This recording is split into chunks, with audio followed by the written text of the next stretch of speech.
Hello, hello, hello. Streaming to become president. Day 132? We're in the 30s, yeah. Okay.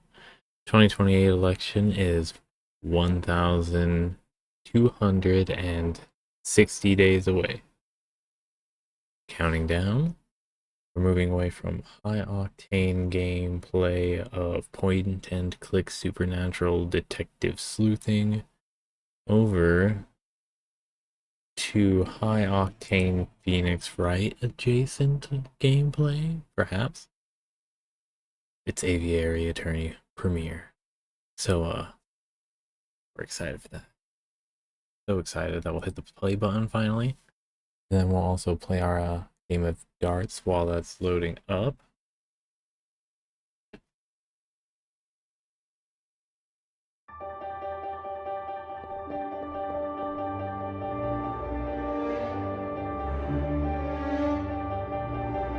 Logic presents a game based on the illustrations of J.J. Grandville and the music of Camille Saint-Saëns.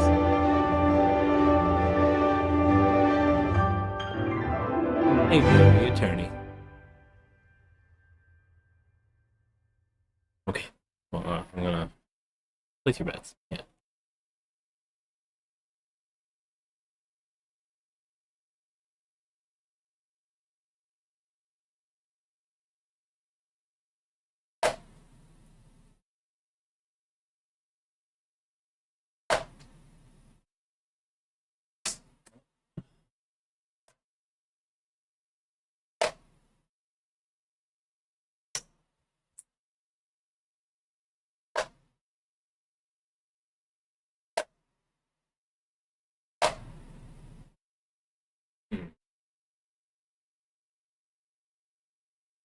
Whiffs, that's pretty bad.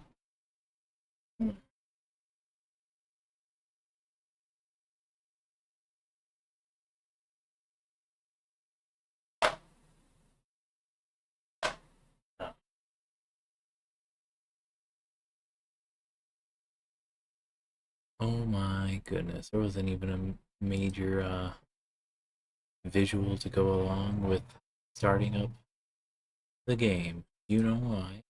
I didn't have it selected like I should have. Right here. Yes? Oh no, why is that going?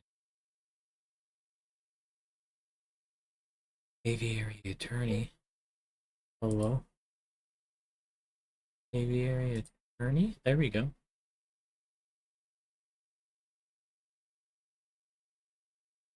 Oh my gosh, it's the perfect fit.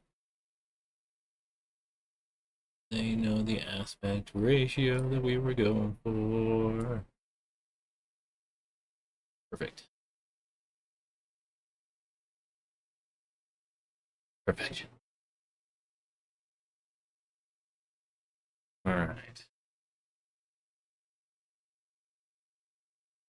So, welcome to the stream. Brought to you by utilizing and leveraging Creative Commons and open source projects, such as the following. I'm going to go do a multiple of 3, 5 for the numbers. Anyways, open source Creative Commons projects.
Good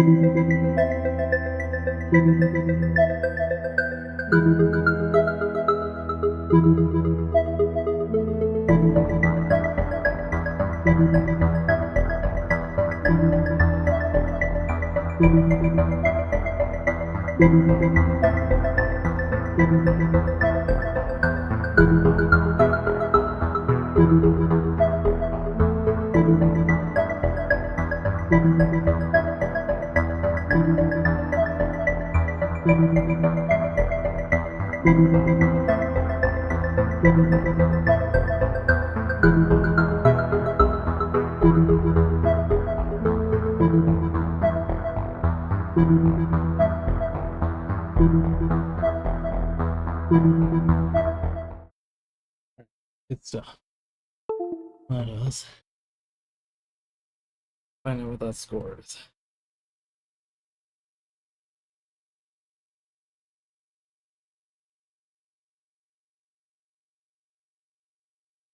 Oh. 219, 38, yeah. 38, 777 is 51. So 51 plus 38. 51 plus 38 is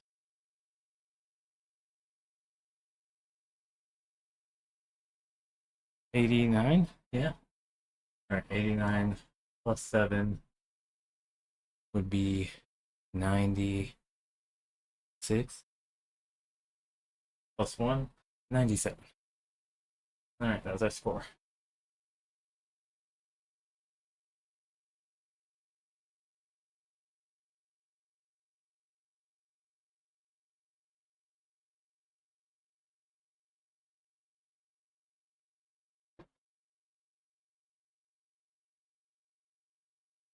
Ooh.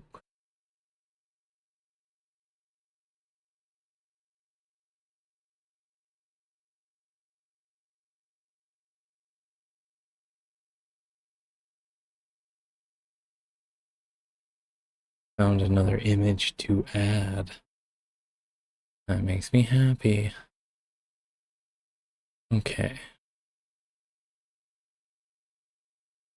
So, daily dartboard, 1,260 days left.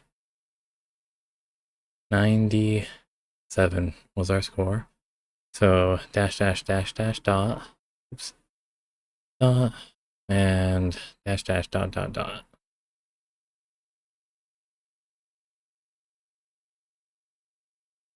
Okay. We have a Mad Magazine excerpt. My son found this in a Mad Magazine from 1992 that we had kicking around. When should you believe Donald J. Trump? When he is when he writes a book telling us all what a financial genius he is, or when when he has to beg his bankers to restructure his debt because he's broke. Restructuring it all into different forms of collateral on collateral on collateral. All right. So, copy all that text. Select all, copy. Oh, I'm also adding in this image too. It's got you guys. It's a little camera right there with the record light, you know. All right.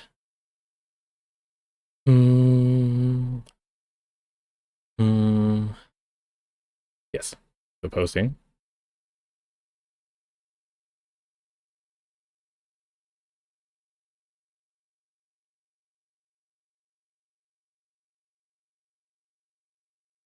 There we go.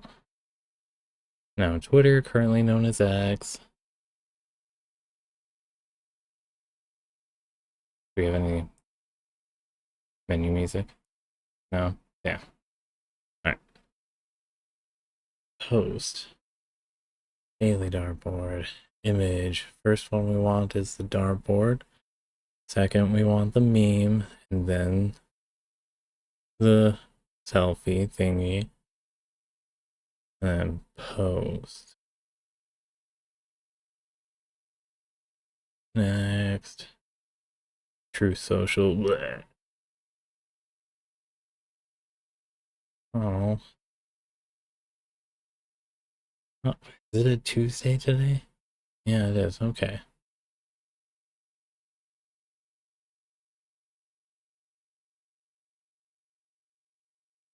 So, doesn't really matter what order we're posting these in, I believe.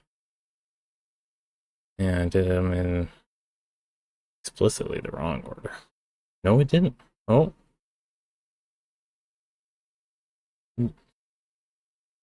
Oh, I even selected them in the wrong order too. I didn't select the meme first.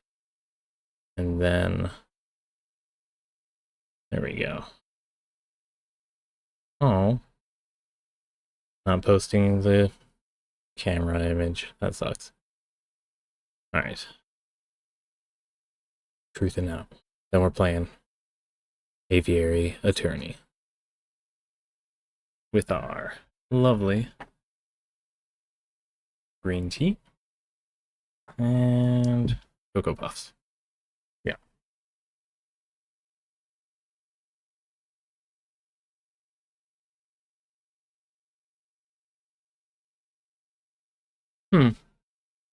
Works.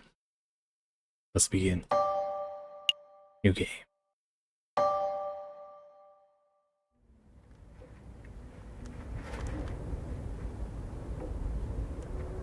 You hearing something? January 1st, 1848. The Chateau Criniere of Baron Rorgiel? Rorgel? Oh, hey, bud. You're a dissected. Is that monitor green away? Oh, mon dieu. Dame Cataline, what have you done? Oh, there's frogs. Act 1, a cat with claws.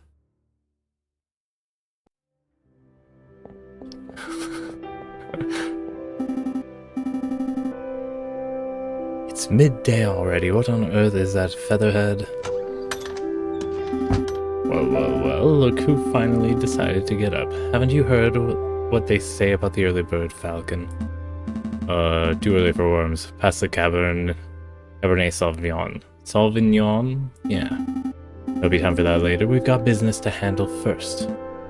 Business? The letter arrived while you were sleeping. I haven't opened it yet. Probably just more junk mail. Go ahead, Sparrowson. You may have the honors. Alright. Dear Monsieur Falcon, I am writing you today because my daughter Dame Cataline has been arrested for a crime she did not commit. She is being held in held at La Conciergerie prison on the charge of murder, no less. Her trial is in 3 days' time. I would be greatly in your debt if you would offer her your legal aid. Yours sincerely, Senor Couture Demio of the Daimyo estate. Demio? Well, this is quite something. I know, your first serious client in months. Not just that, the Daimyo estate is well known for its exuberant wealth. Even if we cannot do much for Dame Cataline, his lordship would still reward us handsomely for our efforts. Wow, so I suppose you intend on defending Dame Cataline in court? Sure. Of course. It would be foolish to let such a good... I don't even know what kind of attorney I am. Maybe I shouldn't have taken this case. I don't know what my credentials are. Of course, it would be foolish to let such a good opportunity slip through our feathers. Grab your coat, Sparrowson. We're going to find our kitty client at La Conciergerie. Excellent. My derriere was getting tired from all this sitting around. Oh, but I better file away Senor Daimyo's letter first. One moment, Falcon. It's adorably there. Batoires. Oh, purr. Get it? Because they're a cat. They knew they were a cat. Okay. Batoire. Batoire's letter has been added to your evidence folder. You may access the evidence folder at any time by clicking the suitcase symbol.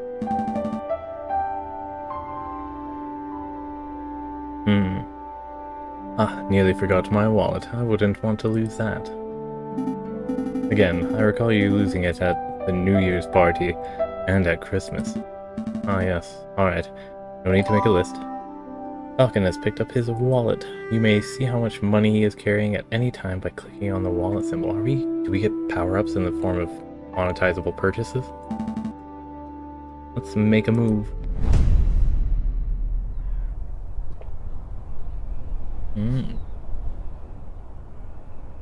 No need to wait for an HM or a TM. Fly around.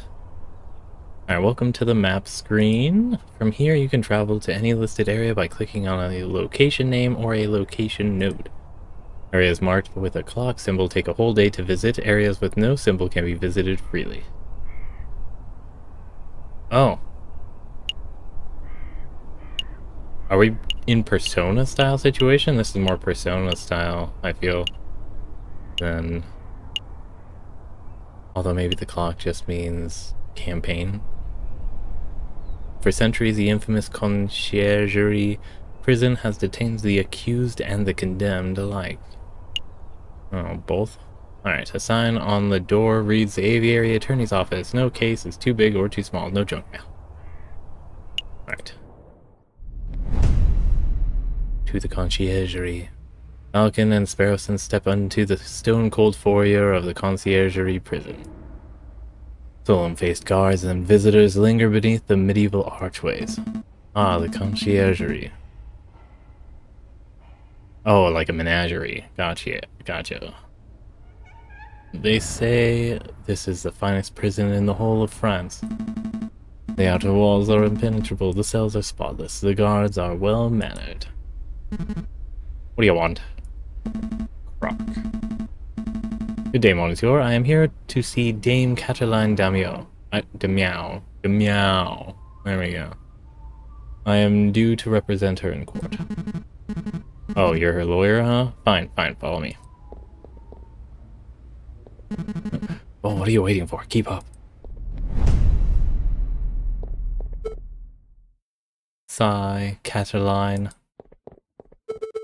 My papa hasn't forgotten about me, has he? Dame Cataline Damiao, I presume? You've arrived, the fantastic lawyer Monsieur Falcon and his petite assistant Sparrowson.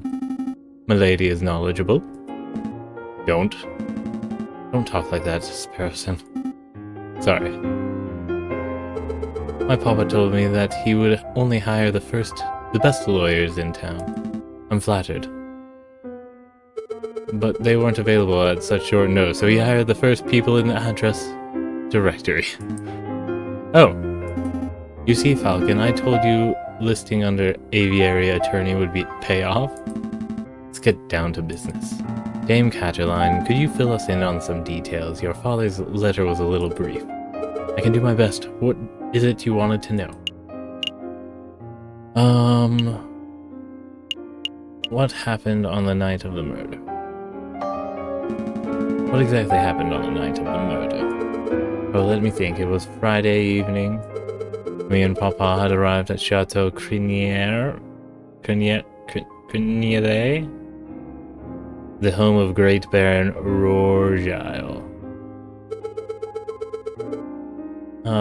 My Papa spent all evening talking with Monsieur Grenouille, the Baron about business stuff. Business stuff? Well, the three of them own a railway company together. So all through dinner they were talking about company shares and investments, but I didn't really understand most of it. But after dinner, this man with a camera took our photograph. That was a lot more fun. What? Sorry, man with a what took your what? I was about to say, like, cameras around this time, yeah? Camera, it's a very new gadget. A tiny bug sits in a box with a tiny paintbrush and paints your picture very fast.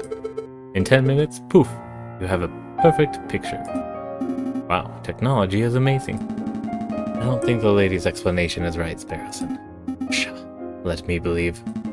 Still, the camera sounds like a very special device. I'll make a note of it. So we're going to be looking for that for the first instance of photographic evidence inside of a court case in 38?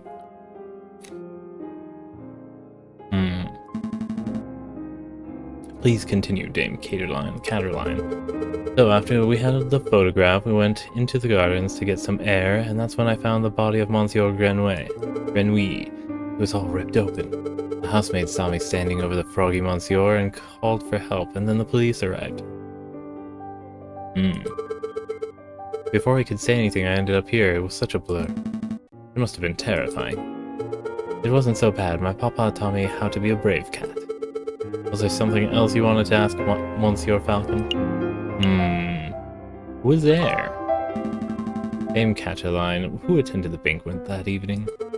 Well, it was me and my papa. My dearest maman couldn't make it. And there was Baron Rourgile, who hosted the dinner, and his housemaid, Coline,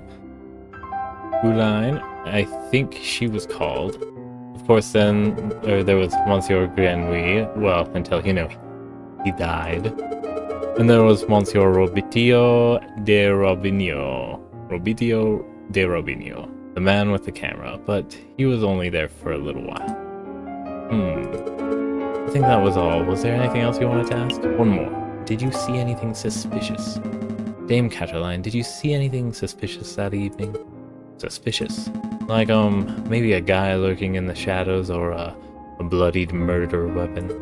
Monsieur Falcon, I do believe you are looking for an easy answer. You got me. I did not see anything, I'm afraid. The evening was very normal. The food was delicious. The conversation was boring. It was all very ordinary until the incident. I see. Wait, Falcon, you missed something of huge importance. I did? Dame Caterline, you said the food was delicious. But you didn't say what food it was. You and your damn stomach. Let me see. We had poached red herring to start, garnished with garlic butter. Go on. Then a marbled steak served perfect bloody rare. Glorious. Falcon, write this down. What? This can't possibly be relevant to the case. Write it all down, please, for me. Fine. Red herring has been added to your evidence folder. Bloody rare steak has been added to your evidence folder. Sparrowson, remind me not to let you talk to clients on an empty stomach. Come to think of it, I did find a little strange that we weren't given any cutlery. What? No cutlery, even for the steak? Nope. You wouldn't think that the great Baron of Chateau Creniere would have gorgeous silverware, but there was none to be seen. That is a little peculiar. Was there anything else you wanted to know, Monsieur Falcon? No, I think that will be all. So, what's the plan now, Falcon? The way I see it, we have two tasks. We should head to Chateau Creniere and try to see the scene of the murder for ourselves. And we should track down this supposed photographer, Monsieur Robitio de Robinho.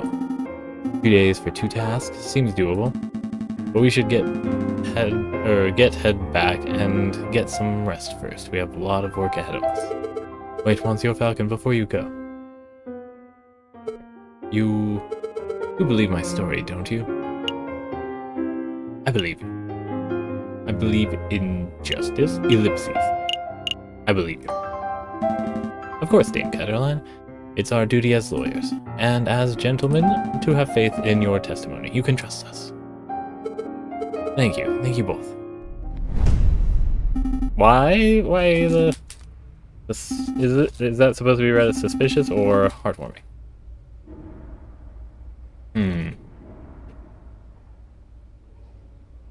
Anyways, Dame Caterline, Monsieur Grenouille, Baron Rourgile. Still, I want to see what kind of animal this Baron is before I lock down how to pronounce. These names are all getting a bit confusing, aren't they? Not particularly. Well, it is for me. I'm going to start compiling a Facebook so that I can keep track of who everyone is. What? A Facebook. It's a collection of people's names, pictures, and descriptions in one easy-to-carry catalog. I think I understand. The name could use a little work, though. Person has started compiling a Facebook. You can access a list of people you have met at any time by clicking the book symbol. Adorable. J.J. Falcon, the Aviary Attorney himself. Sparrowson, Falcon's suave and courageous lackey. What a handsome fellow. Pertois de Meow, the wealthy father of Dame Catterline. Pertois hired us to defend Dame Catterline in court.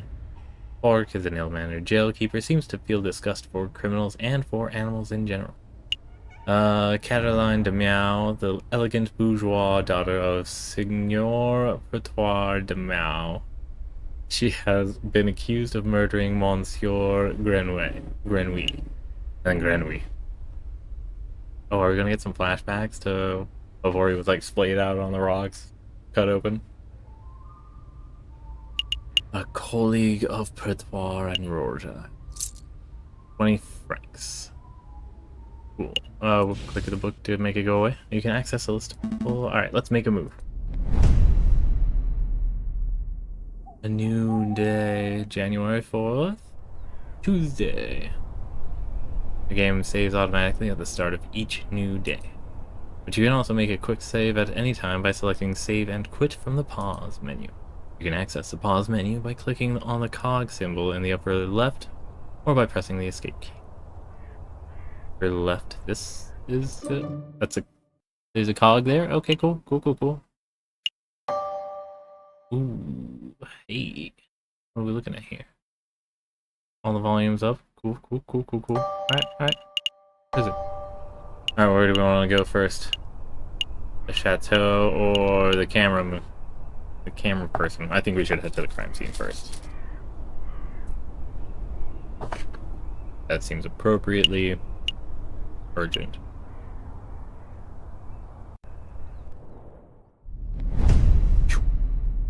Falcon and Sparrowson enter the courtyard outside Chateau Premiere.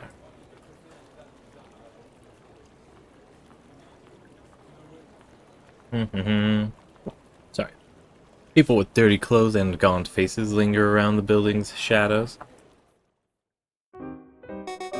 Excusez-moi, messieurs.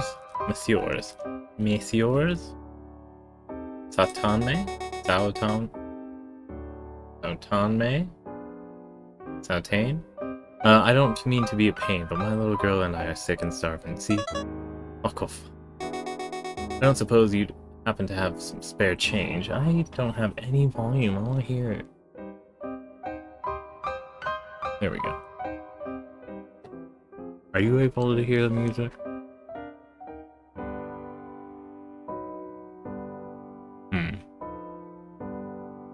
I swear I'll listen and find out if there's what the audio change should be. Alright, so I don't suppose you happen to have some spare change. You have 20 francs in your wallet, but what will you do? I can give them everything. I can give them 20. Here you go. Stay safe, madame. Oh, wow. Bless you, messieurs. Bless you. That was pretty generous of you, Falcon.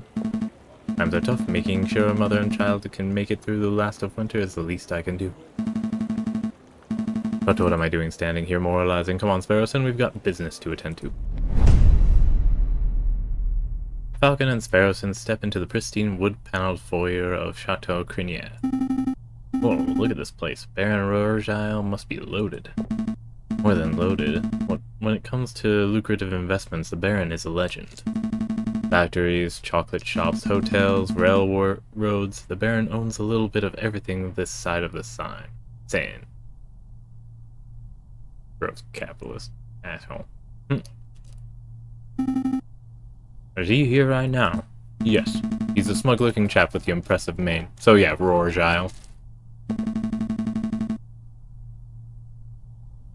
But we must approach a man of his stature with tact and finesse. Hey Baron, we'd like a word. How's that? Sparrowson, you have the finesse of an inebriated warthog. You can thank me later. I think I got his attention. Look at this guy. Did I hear my name? Great Baron Royal, property owner extraordinaire at your service. And who might you fellows be? More investigators? No, we're attorneys. Not quite. I am a private attorney, J.J. Falcon, and this is my associate, Sparrowson. Lawyers, eh? You know you aren't the first to have passed through here today. Oh? Yes. This jumpy, twitchy fellow came by this morning. Oh. Asked a bunch of questions, then hopped away before he heard the answers. Most curious. You know who we are, or who he was, Sparrowson. Perhaps I have a hunch. We'll be seeing him at the trial. A friend of yours? Something like that. So what may I do for you, messieurs?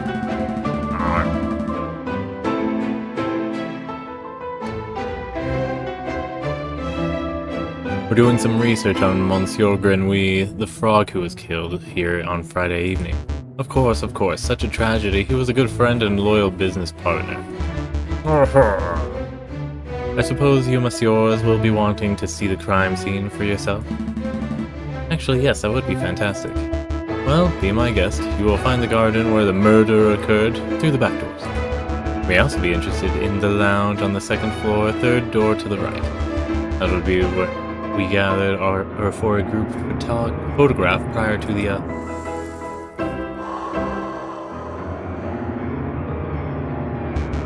unfortunate incident. Goddamn.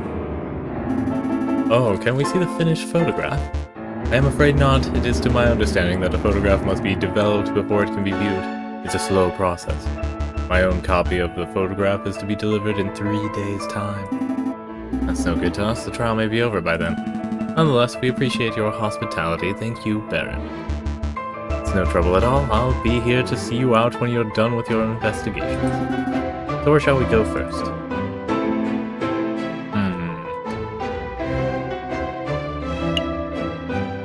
Do the lounge first. Oh.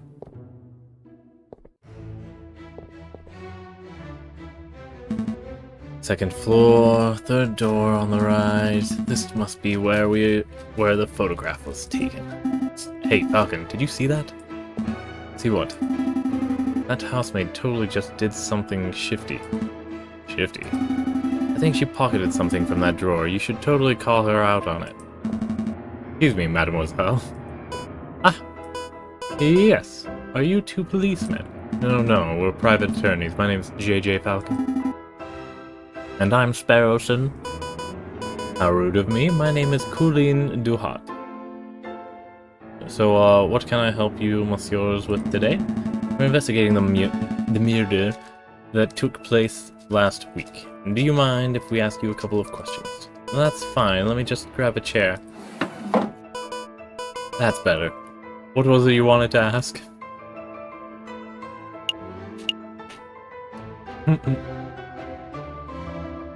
Is this where the photograph was taken? We're looking for the room where the photograph was taken prior to the incident. Do you happen to know whether this is the right room? Oh yes, you're in the right place. I saw the photography session for myself. Let's see. The cameraman was standing just about where you're standing, actually, Monsieur Falcon. And where was the camera pointed? Right at the clock above the mantelpiece. The Baron insisted on using that very location. We'll get a timestamp. Now that I'm looking at it, something isn't right about that clock. I know, the painting on it totally clashes with the decor. I was thinking along more obvious lines. The clock has no hands. Oh, that clock has never had hands in all the years I've worked here. I think Baron Royal just keeps it around as a conversation piece. Well, we're conversing about it, so I guess it's working. The peculiar detail, though, I'll make note of it. Missing clock hands have been added to our evidence folder, along with our red herring and bloody rare steak. Is there something else you wanted to ask? Is there something we should know? We were a little nervous when we came in. You thought we were the police officers? There's something we ought to know. Anything you need to confess? No. I suppose I'm just a little nervous after all the drama of last week. Should we just ease off?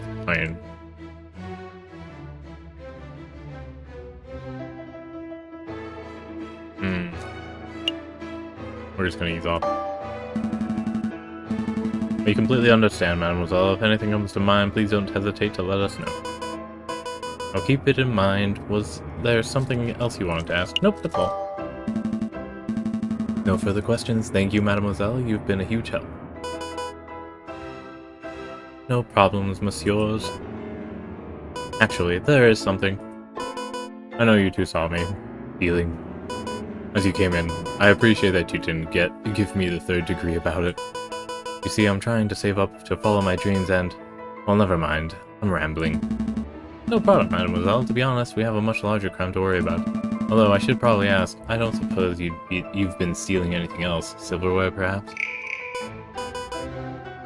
Ah, you know about that. I suppose that was me. It started with a couple of teaspoons. I didn't think the Baron would miss those. But, well, yeah, I suppose the habit got a little away from me. That's one mystery solved, at least. Missing silverware has been added to our evidence folder, and I would appreciate it if you didn't tell the Baron. He's been really kind, and I would hate to break his trust. I see. So where to next, Big Bird? To the garden, where the murder happened. Aww.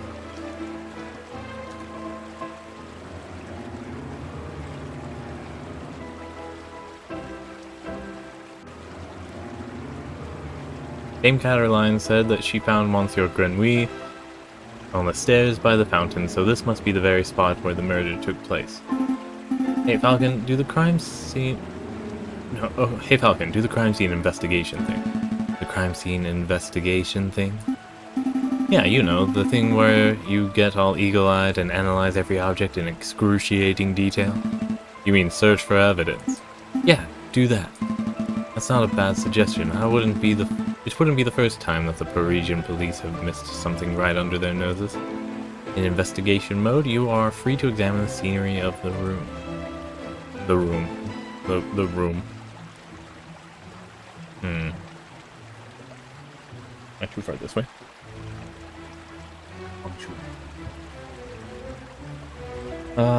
Click on an item of interest and Falcon will be examined it in closer detail. When you have had enough, or when you find nothing else to examine, click on the X in the top right corner. Ooh. Okay, the fountain. This fountain is finely crafted. It's solid, curved marble. That can't have been cheap. I see nothing but water in the bottom of the lower basin. It's a shame we can't see inside the upper basin from here. That would be a perfect place to quickly stash a murder weapon. That's actually not a terrible line of reasoning. We ought to wait in to take a closer look just to be sure. Yeah, I suppose we should. Oh, I apologize. I wasn't being direct enough.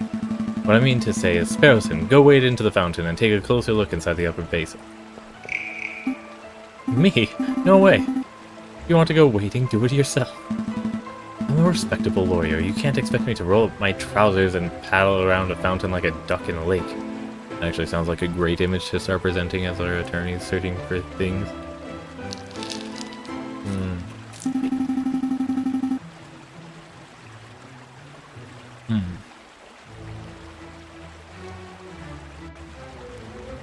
Yeah, well, you don't pay me enough to justify getting my sweet threads wet. Look, there's only one reasonable way to settle this. We'll flip for it. Flip for it. Yep, I'll flip this 1 franc coin. You call the outcome, get it wrong, and you go for a swim. So what'll it be, heads or tails? Napoleon face or plant squiggles? Tails.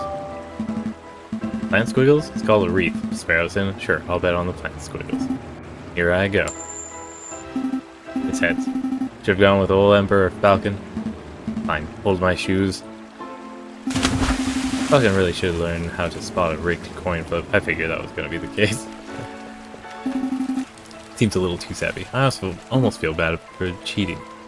Almost. Are you Ah, you're back. Had a good swim? No. I'm a bird, not a fish. But I did find a mystery item in the upper basin. It's no murder weapon, though. What is this? It's brown and sticky, and it smells weird. Don't tell me you picked up a very wet cigar butt, possibly belonging to Baron Rourgile? Correct. But that shouldn't be too surprising. It is his house, after all. I'll stash this in the evidence folder just in case. Cigar butt has been added to our evidence folder. Is there anything else we need to do here? Yes. Finely crafted horse statue. The mane almost looks lifelike.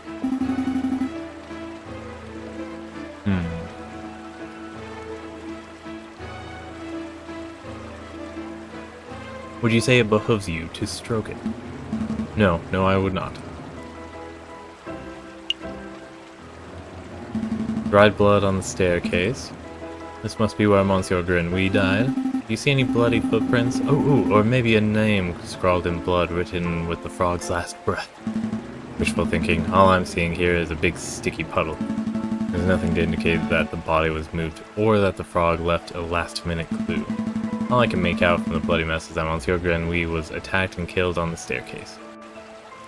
Select an area to examine. Another horse. Another beautifully made horse statue. You know, my uncle once had a horse that refused to eat hay. Oh, that's unfortunate. Yep. Eventually we realized that it was just filling up on horse d'oeuvres. Ugh, terrible. Yeah. And another. A horse statue. This one has a goofy face. That reminds me of a joke. A horse walks into a bar and the barkeep says, "Why the long face?" Yes, we've all heard that one. What? No, the barkeep says you've got to stop coming here. You're drinking us under the table. I think it's time to rein in the horse joke. Get it? Baron Rourgile certainly likes his horse statues. I don't mind the horse statues, but the little cherub people creep me out. Maybe you should be waddling, not attempting saddleless horseback riding.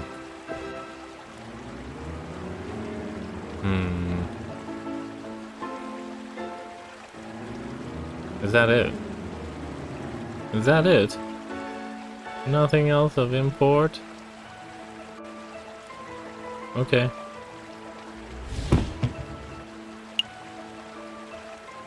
Wait, there has to be an indication of where we leave, right? Why is...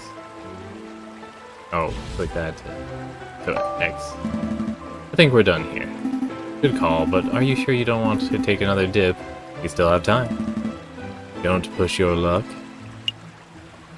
Back to the main hall. Did you monsieurs have a good look around? I trust everything was in order. We had a good look, thank you, Baron, but we actually have some questions for you. Please ask away, I have nothing to hide. About your housemaid. Wait!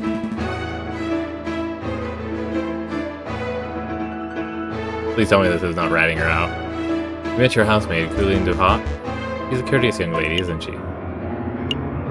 Yes, she was quite helpful.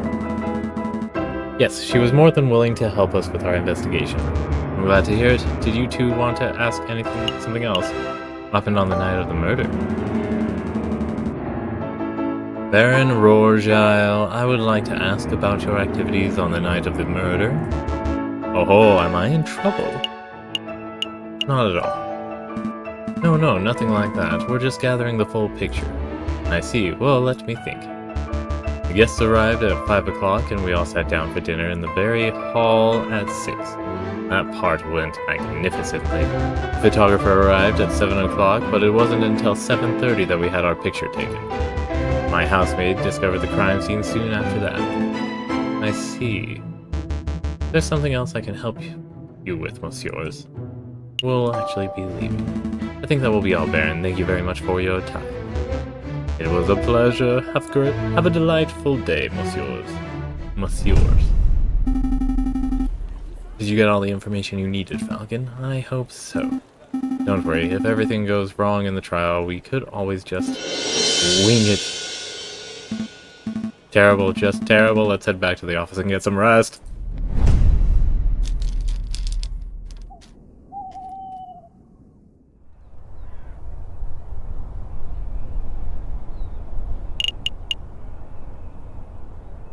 Okay. We can go to these other places without a new day. What do you want? I am JJ Falcon, defense attorney for... I know who you are. I saw you come by earlier, but visiting hours are over. Come back next week. Once a week. You think you could make an exception for us? Visiting hours are over. We'll be quick. I said, visiting hours are over. Do you bird brains understand? Parlez-vous français? I don't think he's going to make an exception, Falcon. You're right. Let's continue our investigation. Rude dude. What about our offices? Do we happen to leave the kitchen sink running? Falcon, why are we back in your office? We have a case to solve. I was just procrastinating. Well, stop it. We need to get back to helping Dame Caterline. Alright, I'm ready. Let's go. Alright.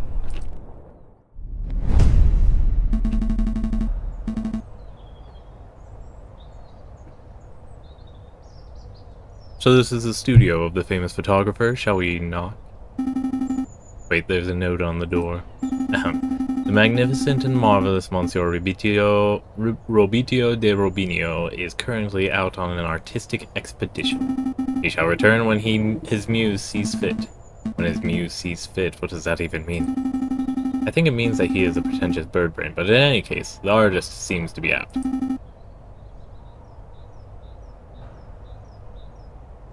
What shall we do now? We should knock anyway. We should knock anyway. Alright, I don't see the harm.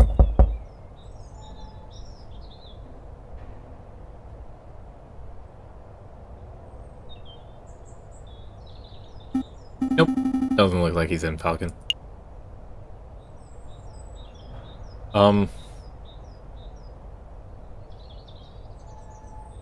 Is there something that we would be seeing with a picture?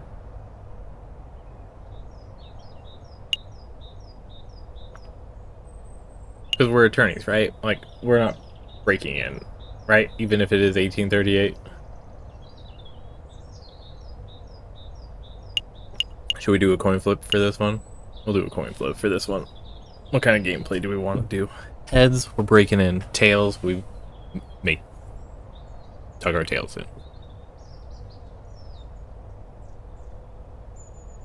Alright. Heads. Tails. Wow, wow, wow. Yeah. There we go. Okay.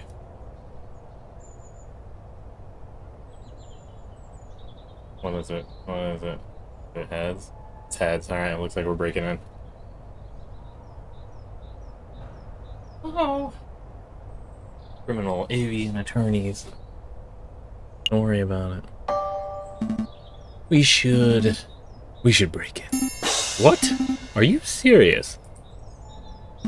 Maybe. Monsieur J.J. Falcon, I would have thought that a man of justice like yourself would be against such reckless displays of unlawful barbarism.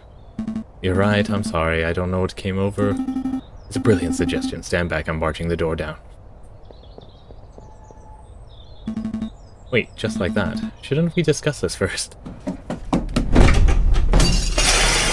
No crime was shown, it didn't happen. What in bird Jesus' name was that?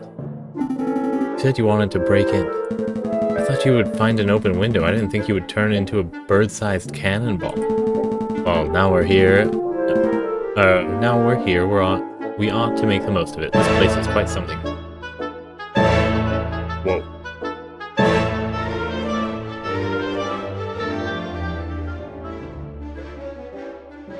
Music. This place is quite something. It's very... swanky? I was going to say ostentatious. That's so...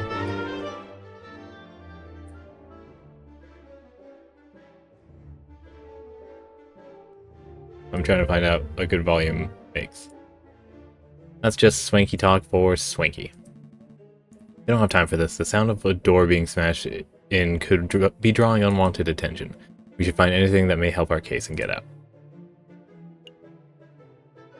A beautiful picture of the Paris skyline. Given the angle, this must have been taken from Notre Dame Cathedral itself. This should be the one that's being developed. Hey Falcon, look. What? It's just an easel. No, it's what's on the easel. Oh wow, this must be a copy of the photograph from the evening of the murder.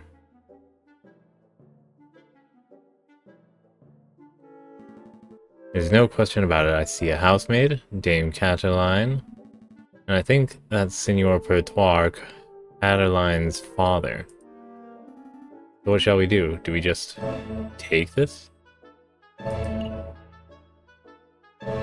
Should we take it? Should we leave it? We should leave it. But we just should also note that the big guy wasn't there. No, that would be a big mistake. Every half-competent lawyer knows that stolen property can't be used as evidence. Still, we've learned some valuable information by seeing this photograph in person. I suppose so. Is there anything else we need to do here? This is a picture of a fence. It's a fancy photograph. It leaves the viewer defenseless. Out of all the pictures here, I would pick it as my favorite. Okay, I'm done. No more fence puns. Oh, can we reselect, or did I select a different one? This is a photograph of a castle somewhere in the countryside. You know, I once had an uncle who once fell off a castle rampart while on guard duty. Oh, I'm sorry to hear that. Did he die? No, he got demoted. Ugh, terrible.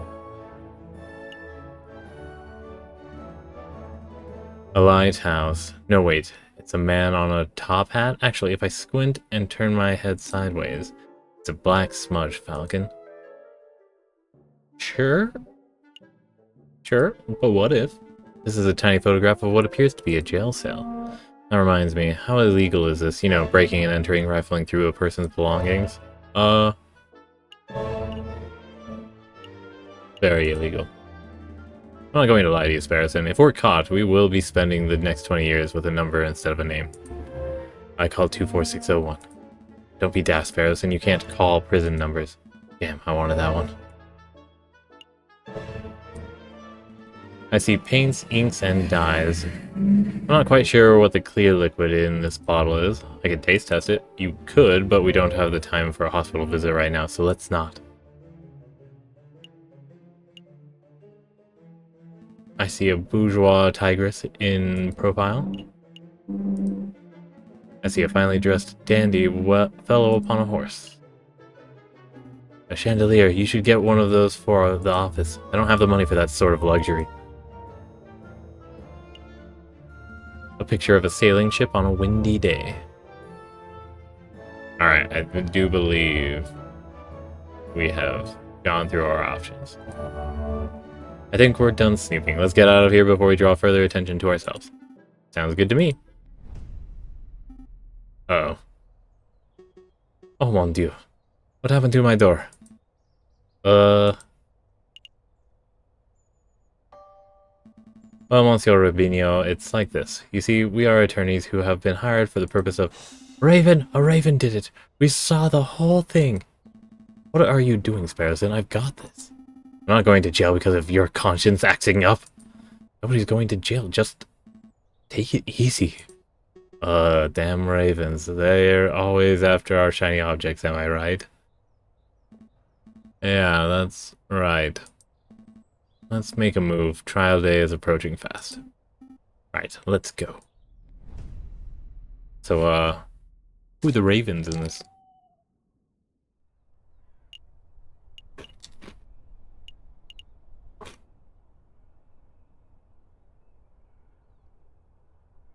The Palace of Justice houses the High Court, a place reserved for only the most serious of crimes. Alright. Case. The case. Falcon and Sparrowson stand inside the marble portico of the Palais de Justice, awaiting the opening of the Tribunal de Grande Instance. I hope I'm getting even close to it being accurate. Anyways, ellipses. Are you nervous, Falcon? Yes. Of course I'm nervous. We're woefully underprepared for this case. 2 days. We only had 2 days to prepare. How are we expected to get anything done in that time frame? Calm your feathers, Falcon. We can do this.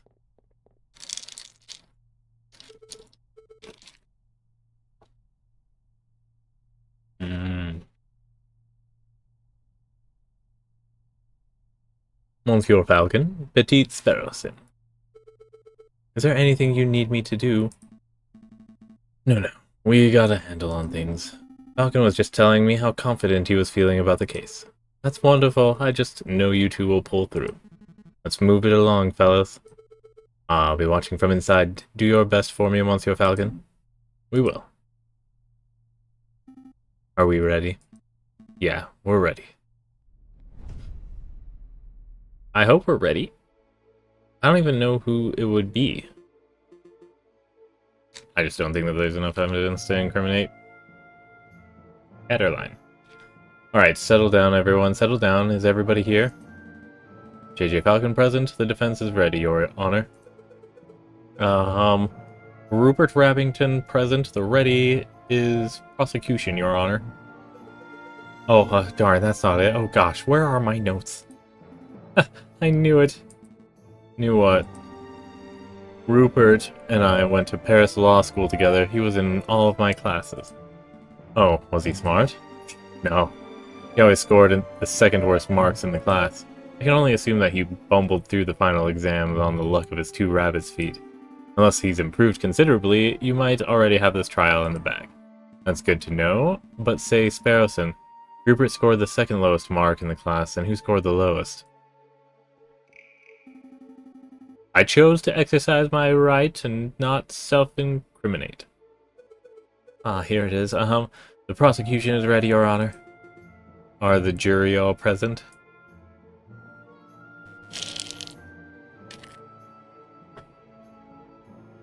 All present and accounted for, Your Honor.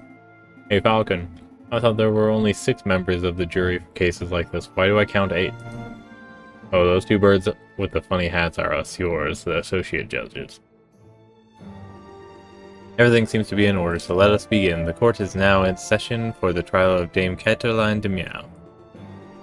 Prosecution, please call your first witness to the stand. Oh gosh.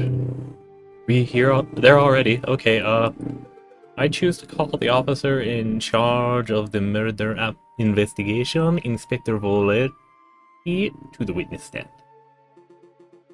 Inspector Volerty, please approach and stand and recite the oath. As you will, Your Honor. I swear to speak without hatred and without fear, to tell the truth, or tell the whole truth and nothing but the truth. Once you know, Inspector, please state your name and occupation for the record. My name is Inspector Justice Volerty. Juste Volerty. I am a servant of the law, a scourge on the gutter rats that plague this city. I have enforced the law for over 20 years, and I shall continue until I bring the infamous Viridian killer to justice. My path begins 18 years ago. Let's stick to the questions, Inspector. Of course, Your Honor.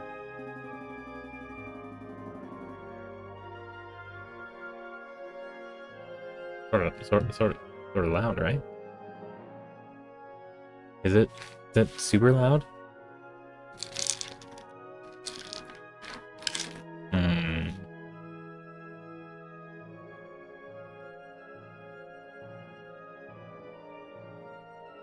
Oh great, I was hoping we could have one of these bumbling cuddly officers, but instead we're stuck with lawful goody two-shoes. I bet this guy would turn in his own mother if he saw her littering. So, Inspector, is it true that you were the lead investigator on this case? That is correct. I was also among the first to arrive at the scene of the crime. And perhaps you can walk us through what you witnessed upon your arrival? Absolutely. Just after 7:30, we were alerted and brought to the scene by the housemaid of Baron Rourgile. At the scene of the crime, we found Dame Caterline de Miao. She was standing over the corpse of Monsieur Grenouille with his blood on her paws. Well, that sounds like an open and shut case in my humble opinion. No more questions, Your Honor. Bloodied paws? Nobody told me that detail. Keep it together, Falcon. You're about to be given the opportunity to cross-examine the witness. That's your opportunity to find flaws in the inspector's testimony. Of course I know this. You may begin your cross-examination, Monsieur Falcon. To find flaws in his testimony, select a key phrase that you find suspicious and Falcon will press the witness for information. Ask the right questions to bring truth to light. Avoid pressing for pointless details. The judge and jury don't like having their time wasted. Select a statement to question. We were alerted and brought to the scene by the housemaid of Baron Rougile. At the scene of the crime, we found Dame Caterline. She was standing over the sliced open corpse of Monsieur Grenouille with blood on her paws. Okay. So would the housemaid making the call be the problem? Also, where was Rougile for all of this, huh? Inspector, you say you were alerted to the scene by Baron Rougile's housemaid? That is correct. What was her name? Housemaid's name was Colline Duhat. Found her running from Chateau Crenaire with tears in her eyes. Colline, that was the thieving giraffe lady, wasn't it? We questioned her extensively, but we didn't find anything implicative. As far as the police are concerned, Colline Duhat is not a suspect. You have another question about the housemaid? No. Select a statement to question. The splotch, was that there before? At the scene of the crime, sliced open corpse. Blood on her paws, right? We're just gonna ask about that. Inspector, you say Dame Caterline had blood on her paws? Correct. Blood clung to her fur like guilt to a convict. Oh.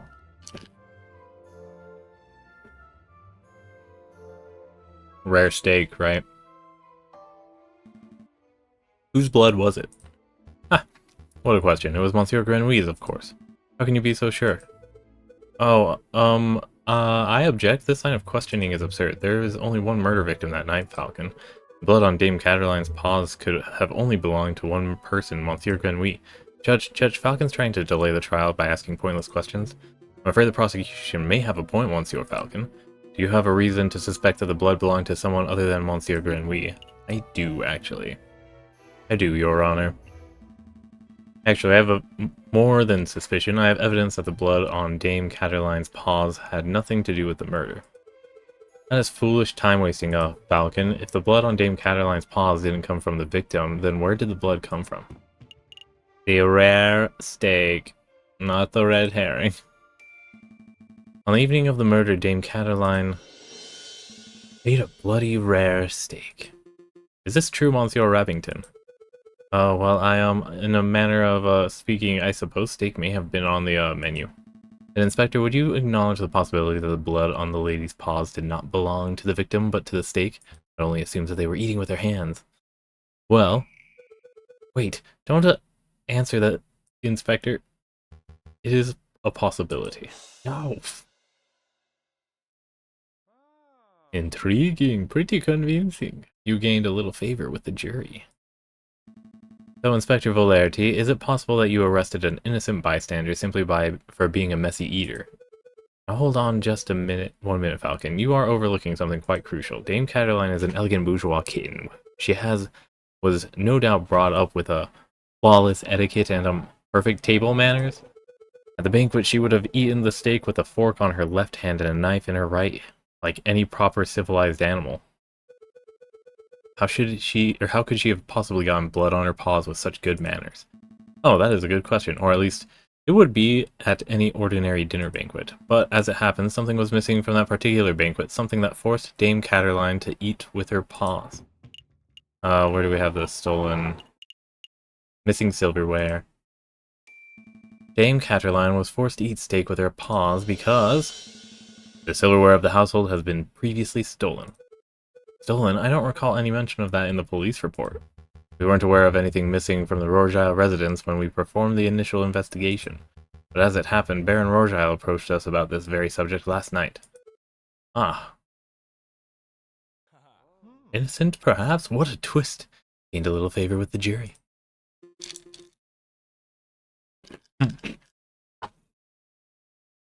What is the meaning of all of this?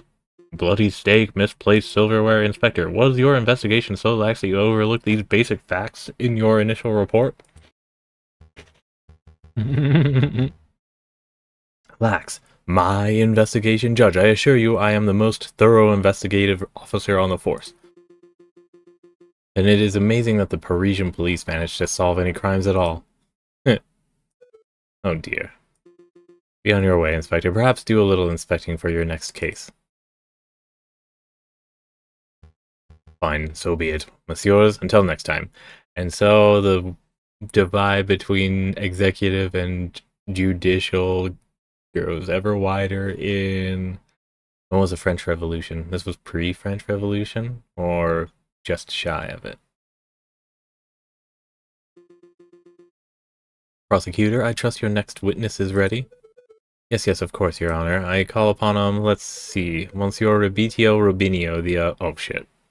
The, photographer who attended the banquet on the night of the murder. Monsieur Rebitio Robinio, please approach the stand and recite the oath. How does it go? I swear to speak without hatred and without fear, to tell the whole truth and nothing but the truth. It's a little cliché, to be perfectly honest. Could the witness please introduce himself for the court record? As if anybody in this courtroom does not immediately recognize me. I am the great Monsieur Rebitio Robinio, cutting-edge photographer and visionary. I don't just take people's pictures. I capture their very essence.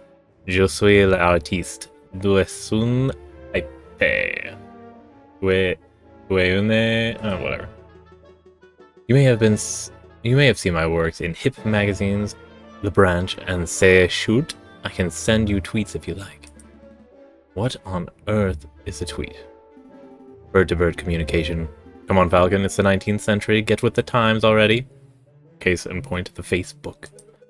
Yes, yes, your works are very, impressive, Monsieur Robinio. But let's get down to business. Could you tell us your, activities were on the night of the murder? Very well, I was hired by Baron Rougel to capture the evening's events. I arrived at 7 in the evening, pointed my camera, and captured the beauty of the banquet in one fantastic photograph.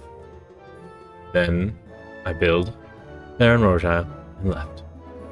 Like a true artist. And, with regards to the photograph itself, who did you photograph? I thought you might ask. I brought a copy so that you could all see for yourself. Glad we didn't steal it. Oh, very good. Let's take a closer look. That's not it. My word, this is an exquisite picture, isn't it? So let's see, who do we have here? In the middle we see Baron Rougel, the lion who hosted the event. On the left we see Signor Pertois de Miao, and the father of the defendant, Dame Cataline. And finally we see the housemaid Couline Duhat, who I suspect may have snuck into the picture uninvited. As you can see, two people are clearly absent from the photograph. The first is the victim, Monsieur Grenouille. The second is the defendant, Dame Cataline de Miao. Quite suspicious, wouldn't you agree? Just a moment, Monsieur Rabbington, this proves nothing. So the defendant and the victim were not photographed with the others. That does not mean that they were in the garden together at that point. Hold your horses, Falcon, I'm not done yet. Prosecution may continue. Behind the photograph subjects, we see a wall clock with the time set at 7:30. Now, why is that time significant? Well, as Inspector Valerti told us earlier, this was the exact time the murder took place. Do you see, Falcon? Every suspect has an alibi at the time of the murder, save for Dame Cataline herself. Falcon, something's fishy. In the jail cell, Dame Cataline told us that she was present when the photograph took place, but I don't see her in Robinio's photograph. That's true, but I can't say Dame Cataline's testimony as evidence. It has too little weight. If I want to prove that Monsieur Robinio's photograph is not a valid piece of evidence, I will have to dish out evidence of my own. Your Honor, I would like to cross-examine the witness. Very well, the defense may proceed. It's a waste of time if you ask me. Photographs are rock-solid evidence. Alright, select a statement of question.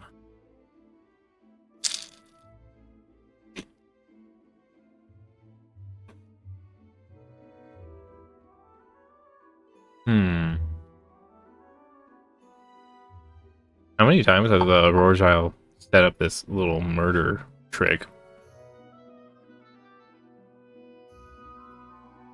So, set up the camera. Let's do the photograph. Let's take a closer look at this photograph. Been doctored. See a mistake in the photograph.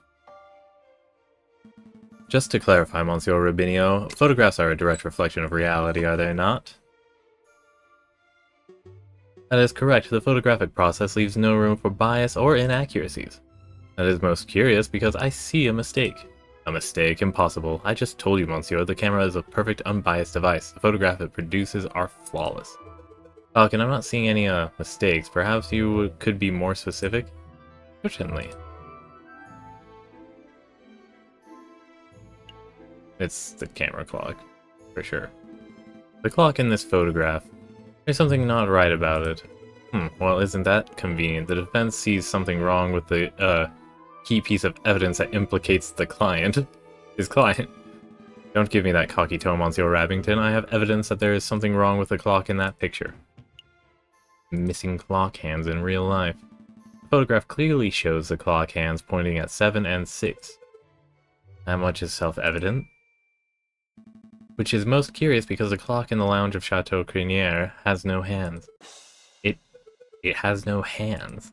The clock is merely a decorative piece. A talking item. Feel free to ask Baron Rougile or his housemate if you have doubts. Monsieur Rubinio, how do you explain this discrepancy?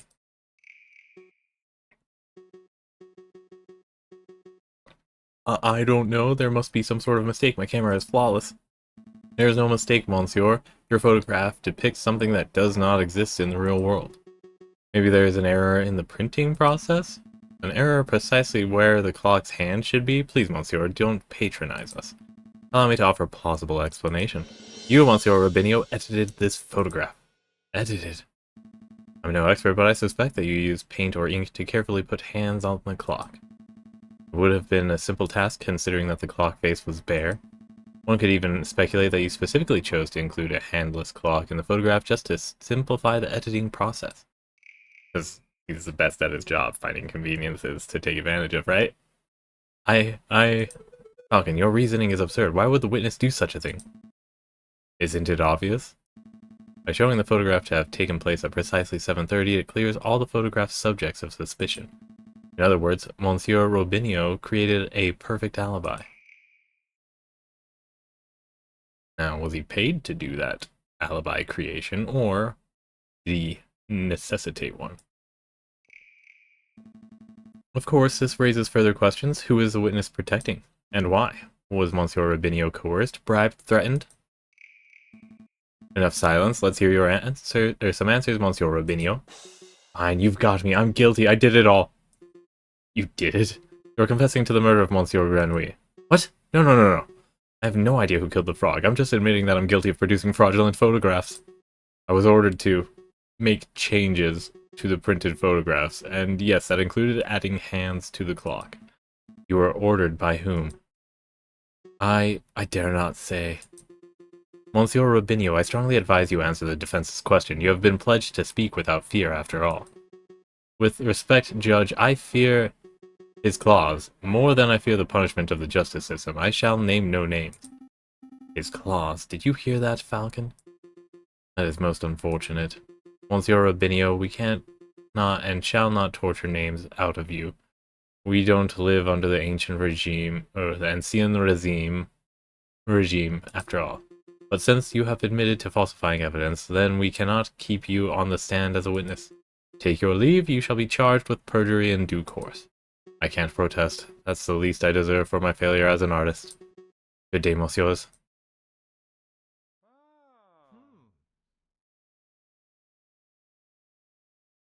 Gain more favor with the jury. They should have just gone off of trusting the sunlight falling through the window would have gave them enough time-stamped evidence.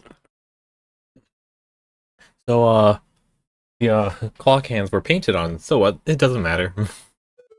The photograph still depicts Dame Caterline as absent close to the time of the murder. That's significant. Don't be dense, Monsieur Rabington. If the photograph is not completely genuine, then it cannot be considered reliable evidence.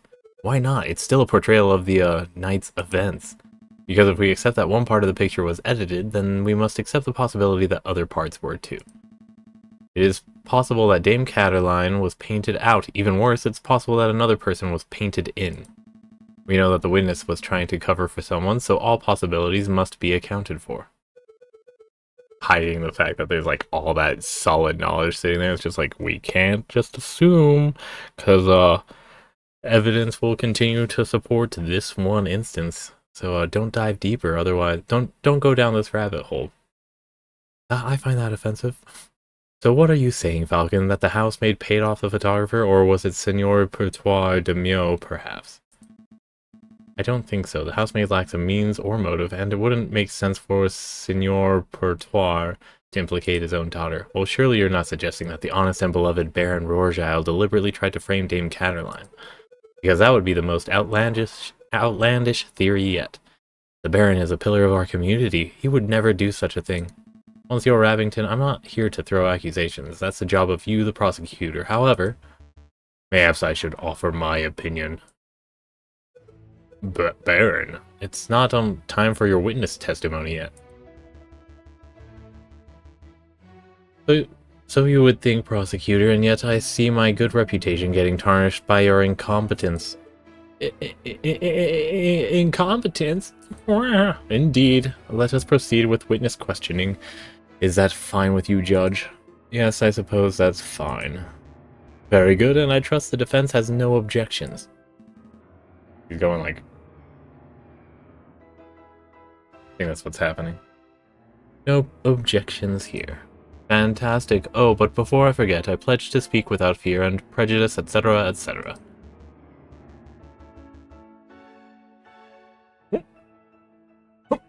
How would you do that swap? You got a cane in one hand, a scepter held up, and you want to swap. You'd... That would be a tricky swap. Now, prosecutor, ask me about what a witness... Oh, he's got a little device holding it. No, he's holding it like this. Oh, okay. So then it would be... Wah, wah, and... something like that. Yeah. And then... Wah, wah. Yeah. Oh, and then... Pat your stomach, or pat your head and rub your stomach type situation. So anyways, now prosecutor, ask me about what I witnessed over the course of the evening. Okay. Baron Rourgile, on the night of the initial dinner went magnificently. When the photographer arrived, Monsieur Grenouille left to visit the garden. Dame Caterline followed behind him moments later. Signor Pertois, Monsieur Robinio, and myself were engaged in conversation, so we paid her no mind. After the photographer had left, my housemaid left to go find Monsieur Grenouille and Dame Caterline. That would be when I heard her cry for help. Thank you, Baron. I think we all know the story from there. I'd like to cross-examine the witness. Do you doubt my integrity, garçon? Oh, he changed, from Monsieur. I'm just here to uncover the truth, Baron. Very well then, hit me with your best shot. Let us establish with absolute certainty that I, Baron Rourgile, am an honest man. The defense may proceed with cross-examination. Alright, the dinner went magnificently. When the photographer arrived, Monsieur Grenouille left to visit the garden. Wait, wasn't... No, he wasn't in the photo. Right? Oh yeah, it was just a housemaid. Left to visit the garden. Dame Caterline. What do I have in evidence?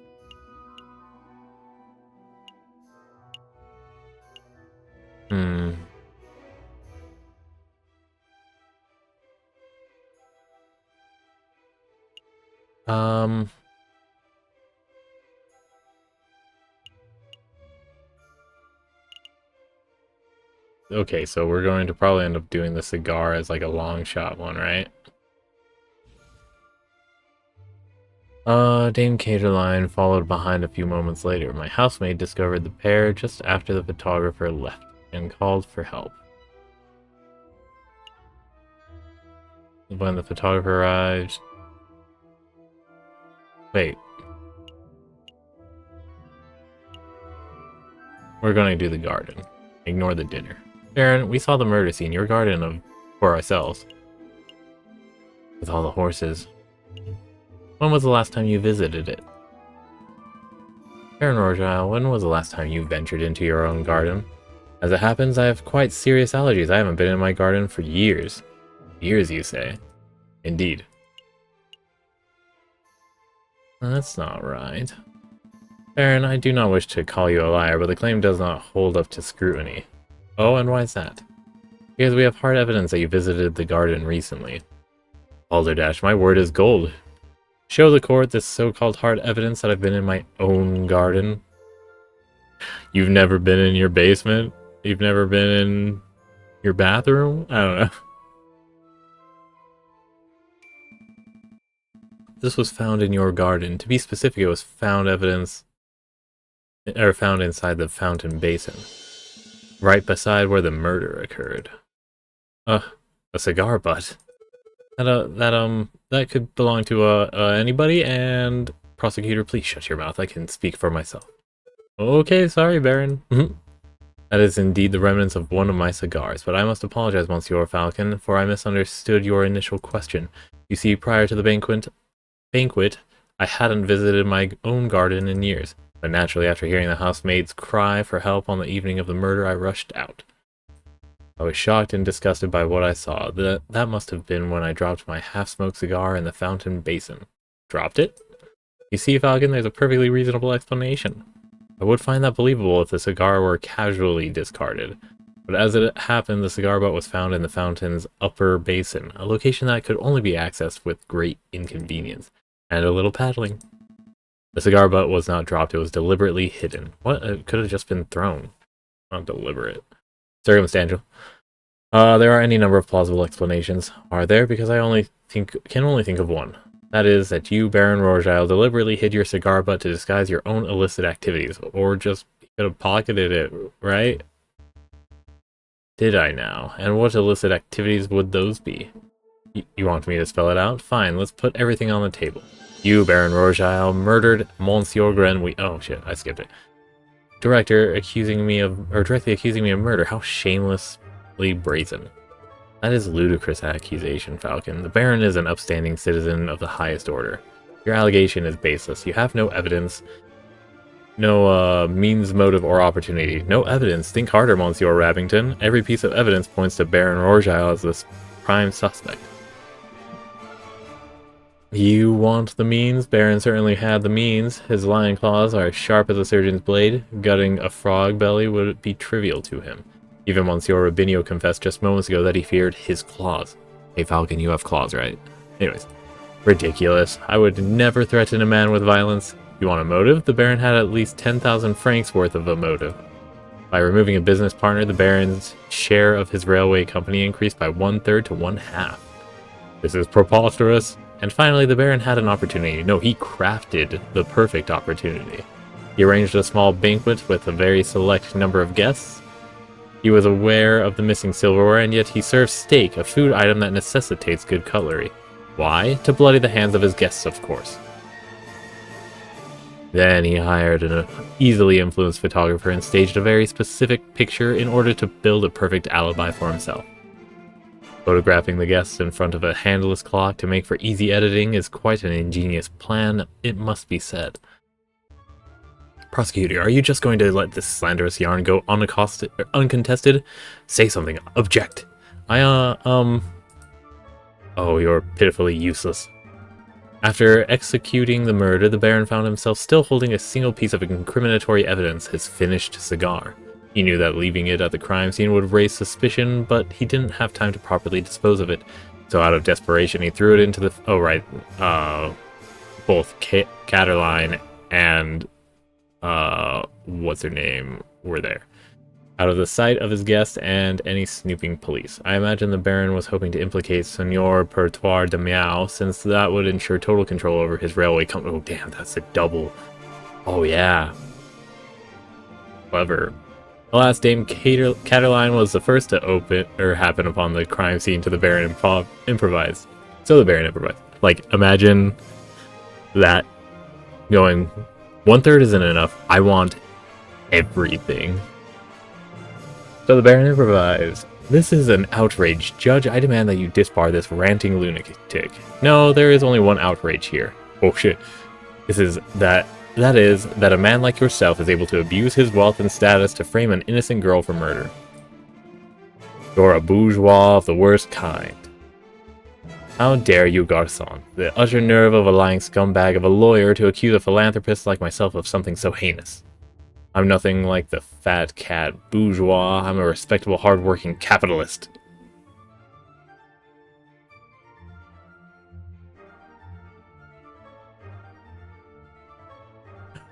No, you're a ruthless man who would slaughter a dear friend just to reap a few francs.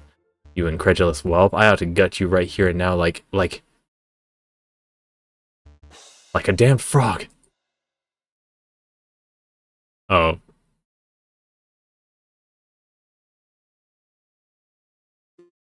Could someone please restrain the Baron?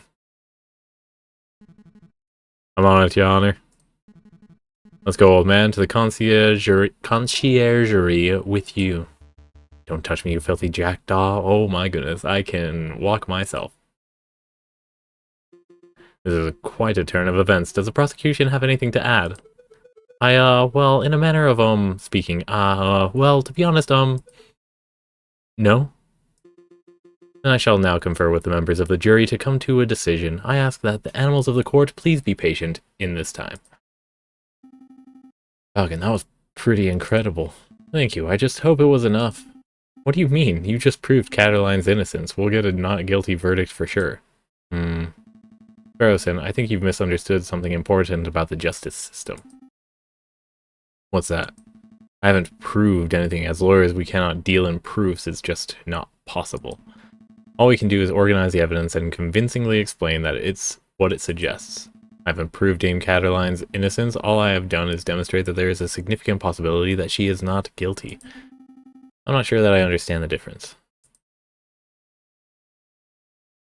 We have reached a decision. In light of the recent revelations, it is clear that an error of judgment was made with the initial arrest.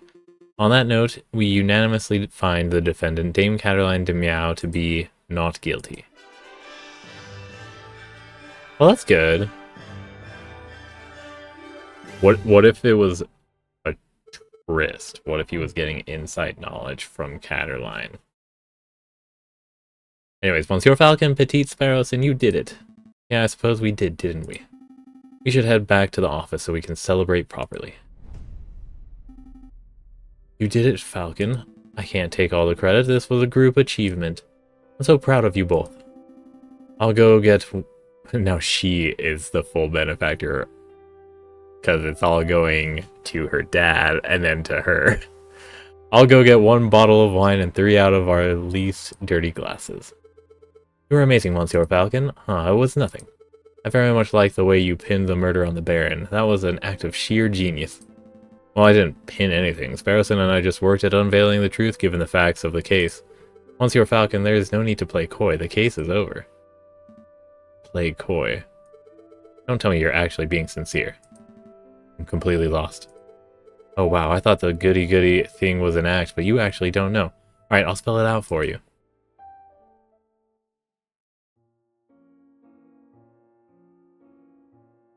Okay. I murdered Monsieur Grenouille. Oh, so she did do it. I saw him in the garden, all drunk and vulnerable, and I seized my opportunity. It was nothing personal, just business, you understand? Business.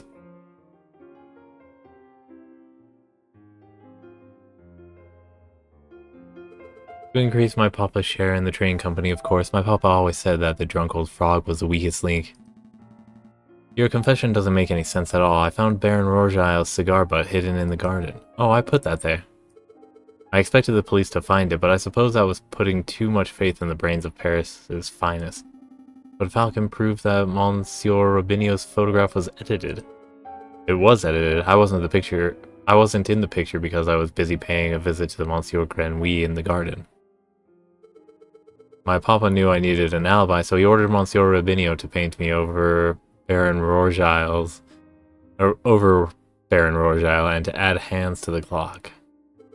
But that lazy artist didn't manage to finish altering the photograph by trial day. It's a good thing that Monsieur Falcon was so imaginative, because that could have gone very badly. So she's just confessing after recognizing that we did this genuinely. What's with the silence? You should both be proud. There aren't many lawyers in the whole of France who could have won a case like this, even for a bourgeois kitty like me. I think you should leave. Fine. So much for the celebrations. Here's the payment for your services, straight out of my papa's pockets. Well, adieu, Monsieur Falcon. Adieu, Petite Sparrowson.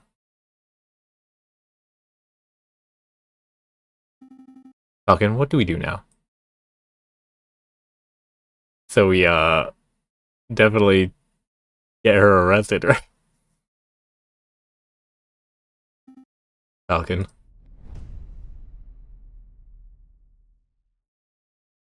End of Act 1. Your game has been saved. Do you wish to continue? We're gonna hold and start Act 2 tomorrow. Yeah, I guess there's no music in the menu. A tragedy. No Nyan Cat test here.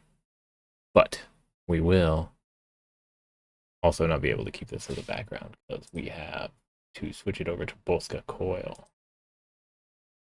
Because this didn't show it.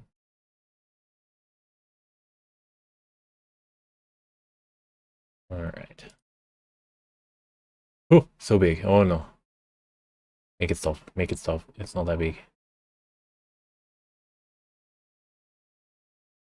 There we go. There we go. And there we go.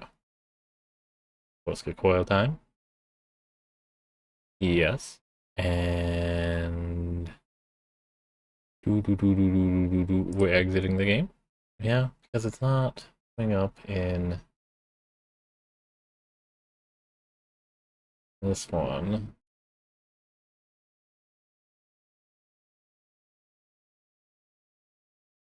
Oh, I guess I could do that for now then.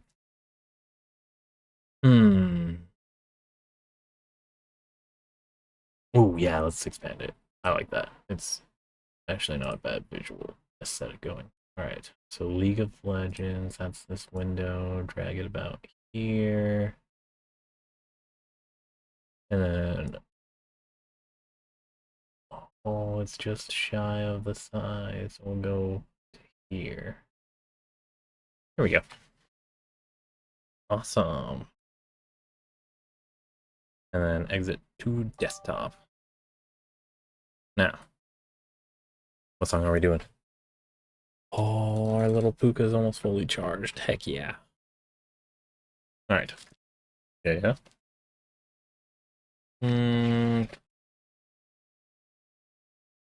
We did baptism yesterday. Oh, are we getting closer to the... Yeah, it'll be a bit. So, when Jesus was baptized. Jesus Christ. Alright. 3/4 time. With 8th notes. No 16th notes to worry about. So, 6? Yeah. And then a quarter note intro, so 1/3, and a 2-note outro, or a half note. So 1, 2, 3, 4, 5, 6, 7, 8, 9, 10, 11, 12, 13, 14, 15, 16 measures. Well, what does that look like? Oh, goodness. I think it's fine. It'll be fine. Okay. Arrangement. We're going to stop that moving. So, a E note. Oh, there's 3 flats, by the way. B, E, and A, making it so that we're in F, B, E, E flat major scale. Then we needed 4 per 24. Yep. Sweet. Oh, I said E, right? E flat. Okay, I'm seeing it. And 4 arrangements before looping back. We have a half eight. Oh, sorry. It's a 3/4 with a 3/8, 8/8, 8/8. Then a half note quarter with a 3Q. 3/8 with a 3/8, 8/8, 8/8 with a 3/4. Then a half note quarter with a 3Q. Da da da da. C A G, low G. That other one was also going to be an A flat specifically. So 3/8 E G F E.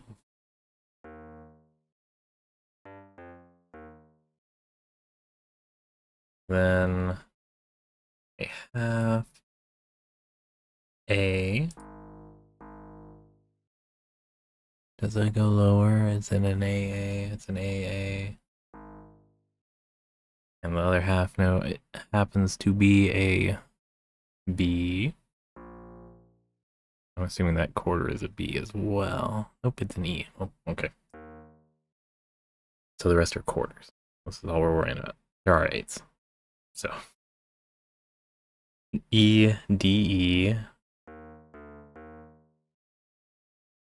Then an F, A, G, F.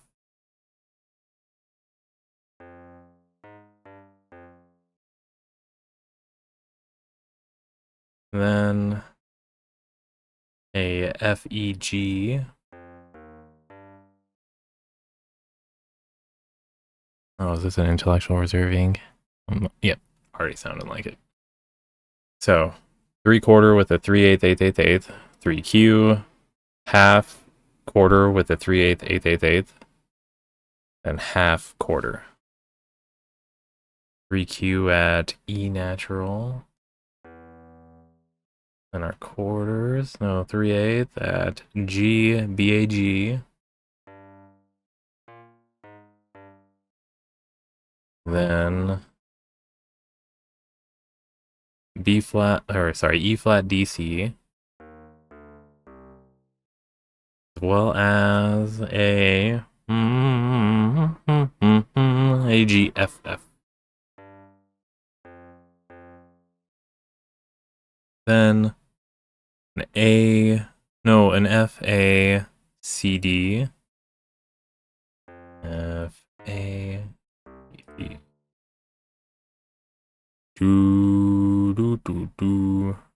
An A half note.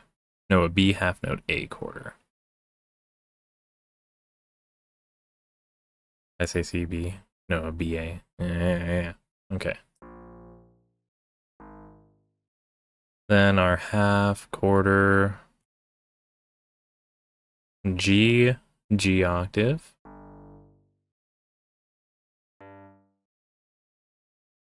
And a F, B. No, EB. E. The next chunk. Half quarter with a 3/8, 8/8, 8, 3Q with a half quarter with a 3/8, 8/8, 8, and half quarter with a 3Q. I need to count that last line. It has 5, so I was wondering if I overshot. No, so. Half and quarter, G and E. And a 3/8, 8/8, 8. Going B, E, B, E, G, B.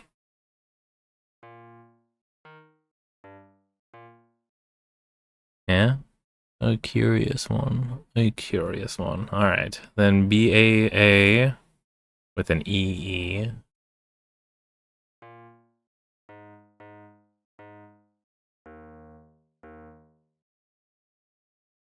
Then an F, GF.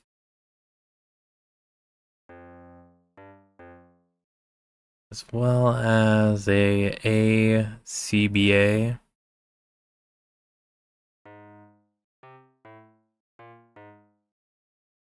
Then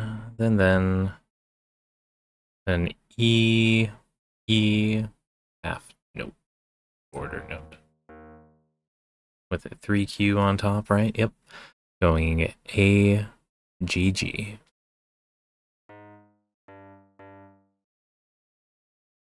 Final four. We have an E natural. Oh, is this a repeat? Hey, let's check and see. It's actually a pretty distinctly repeated instance. Okay. We're not gonna question that. We're gonna accept it. And then we're gonna delete these two quarters right here. Since we're only dealing with half notes there. A, G, and an E, right? G and E flat. Awesome. Now onto the bass clef. Yes. With a rest. Okay. 3/4, 3Q, 3/4 with a half quarter quarter, or sorry, with a half eighth eighth, then 3Q with a half quarter.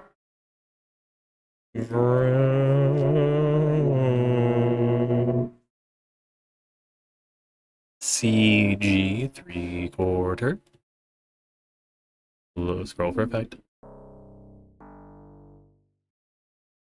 So CG. Oh, is that even a lower C than I was getting at?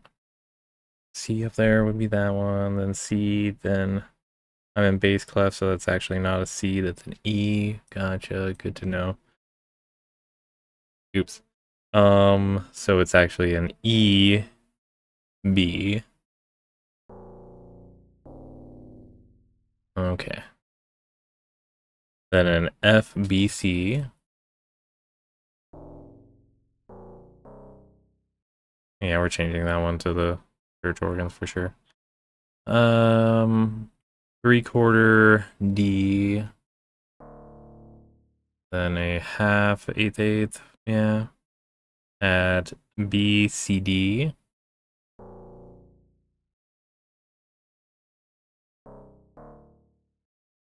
And then last chunk is going to be the 3Q with a half quarter, so A, G, B.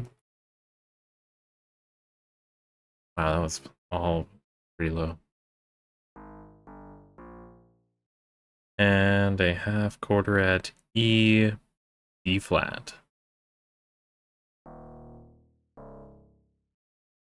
Okay. I think I saw C there, yeah. So it's going to be a 3/4 and a half quarter, half quarter, half quarter. It is a C, B.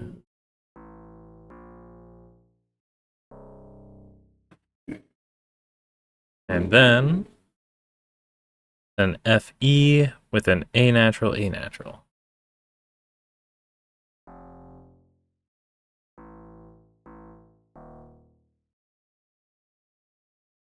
Then a D, B, and an A flat, B.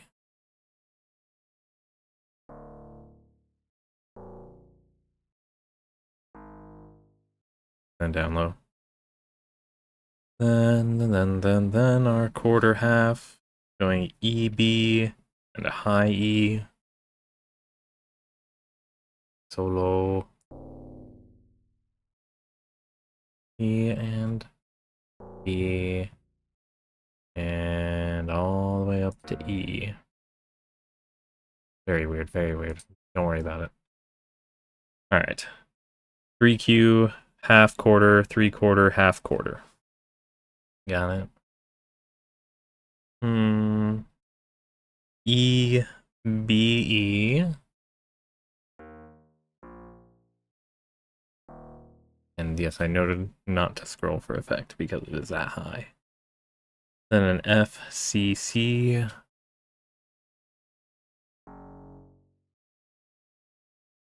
E, C. I don't know why I did F sharp there. That's awkward of me to do. Okay. Did I do F sharp on the other ones too? Oh, nope. And nope. Sweet. Now we have the 3/4 at B and D.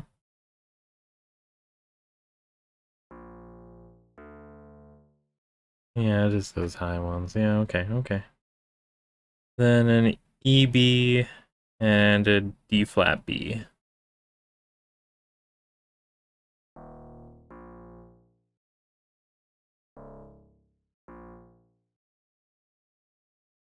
Yeah, B flat. Okay, we'll work with it. Last one for when Jesus Christ was baptized. 3/4 with a half eighth. Half eighth? No, half quarter. Half quarter. Half quarter. And half. So the 3/4 is a B. Then our half note is a C. Then D natural. Then I believe I said half quarter. Yeah. So FA natural, EA natural.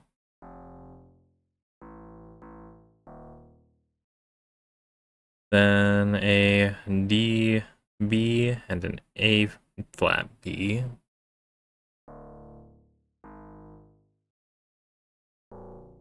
Yeah, okay. Oh, right. Was this one a repeat? I totally forgot to check and see if this one was a direct copy.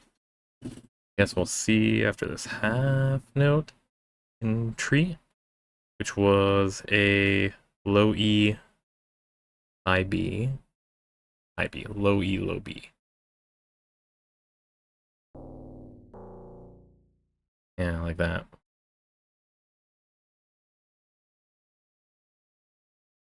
Were there eighths that I missed in that first chunk? No. It was different. We are fine. Cool. Good to know. What do we think this saltine tastes like? It's supposed to be reverently. We got 6 notes, tempo 96, so divided by 2, 48. Yeah. Uh-huh. Almost had that there. Nice. Oh, yeah, let's... Oh, we didn't change the instrument. It's not that many. We can do it one by one. Alright, change this one to wonderful acoustic code. Change this one to the wonderful church organ. Ba-doop. Ba-doop. Ba-doop. Ba-doop. Ba-doop. Bit of a lead-in, bit of a lead-in. And we'll get it looped right here.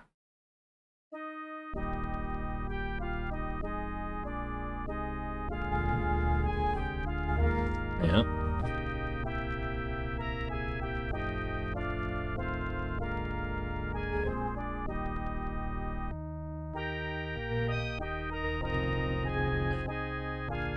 Oh, okay, this one is played pretty frequently.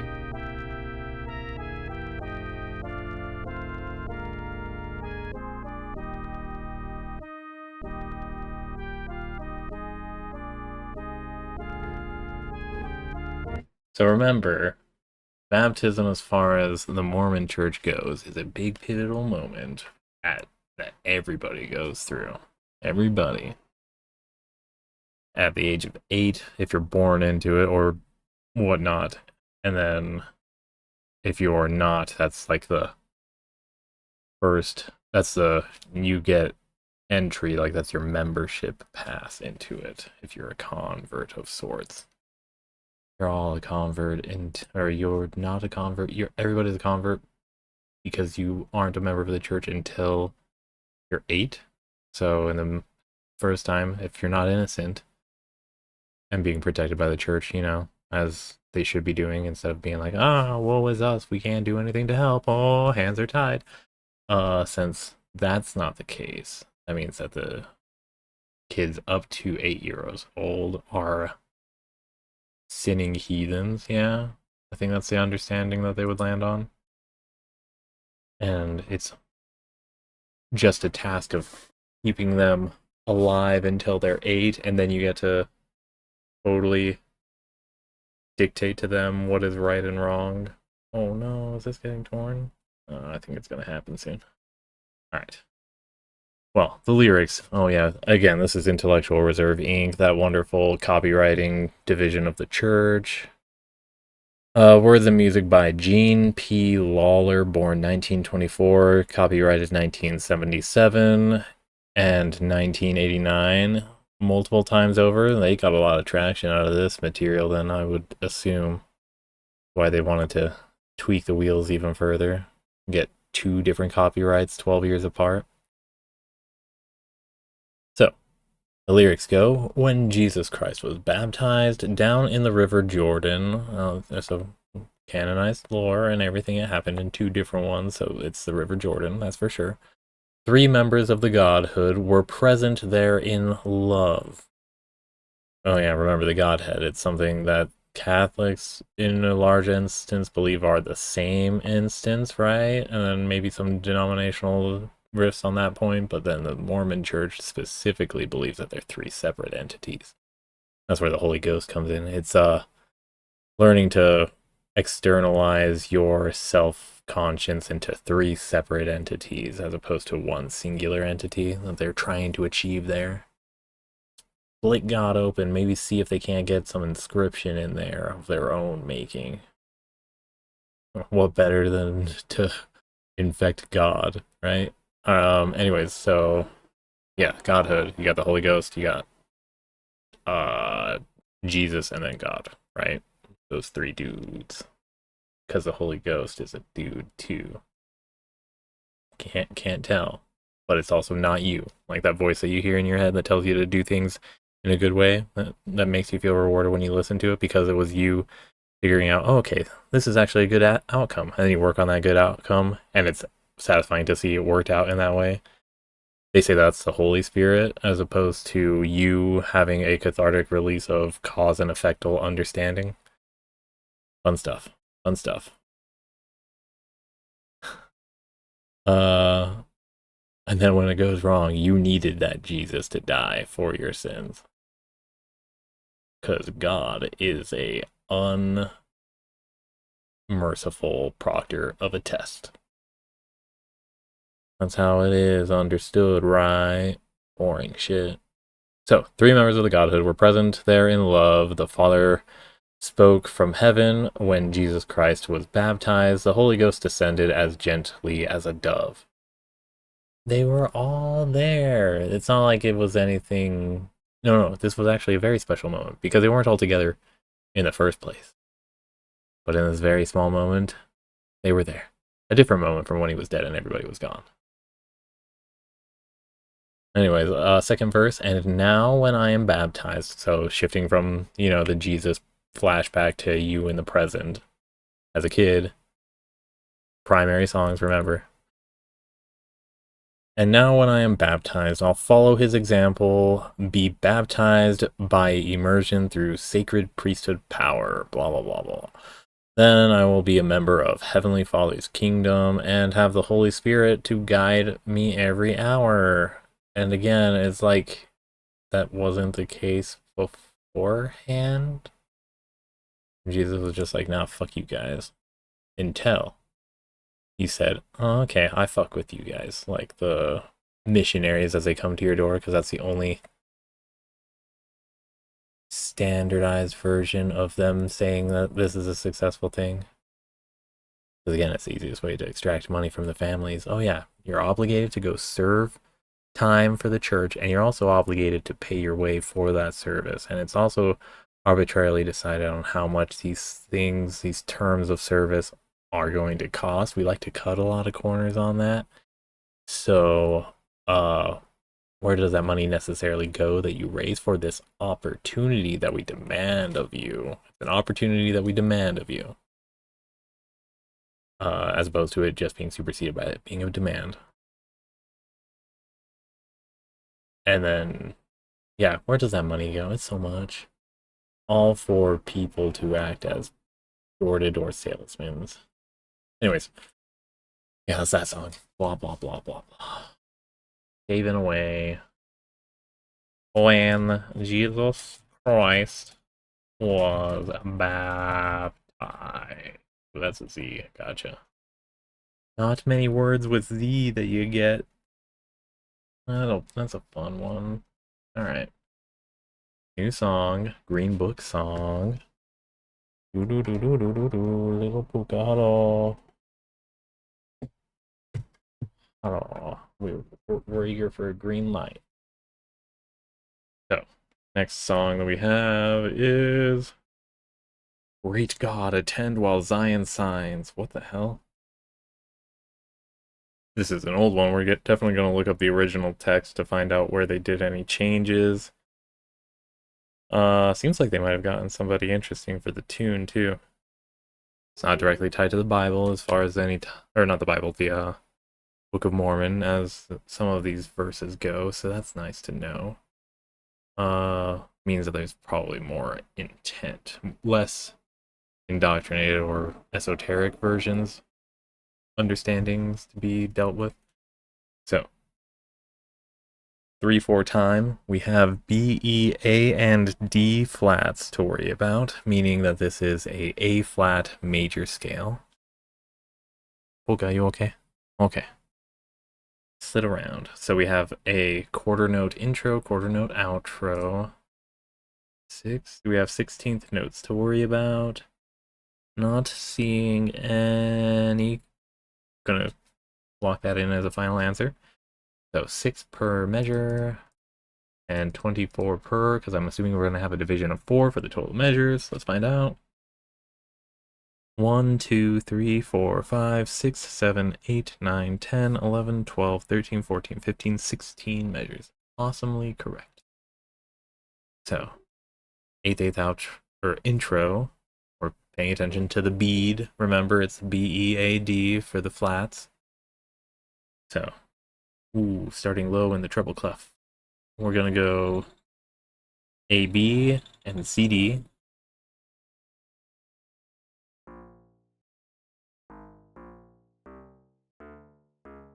D flat. I'm actually excited for this song. Hopefully it's a fun little tune. Alright, we have a half quarter with a 3/8, 8/8, 8, half quarter with a quarter, quarter, 8/8, half quarter with a 3/8, 8/8, 8, then half quarter with a quarter, quarter, 8/8. I do feel like sometimes there is a direct corollary between the one, like the ordering of the songs here and the ones inside of the primary book. But I don't know how much of that is deliberate and how much rotations cause these kinds of weird apophenias. What was that word? Oh, it is there. Sweet. Apophenia is the tendency to perceive meaningful connections between unrelated things. Yeah, so I don't know how many variables there are as far as comparing two songs together that would trigger apophenia, but I don't know. Seems like in this instance it happens quite frequently. So it's going to be a continuous alternation between half quarter, half quarter, half quarter, half quarter. Let's do that one first. So, our half notes going to go C, D, D, C. Let's just do that. Let's get the flowing on that. That's cool. Then the quarter notes accompanying that go C, D, D, E. Then our 3/8. So we're going to go E, A, B, A.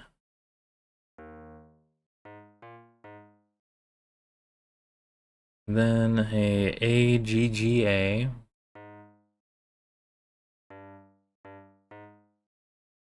Then a 3/8 at B, D, C, B.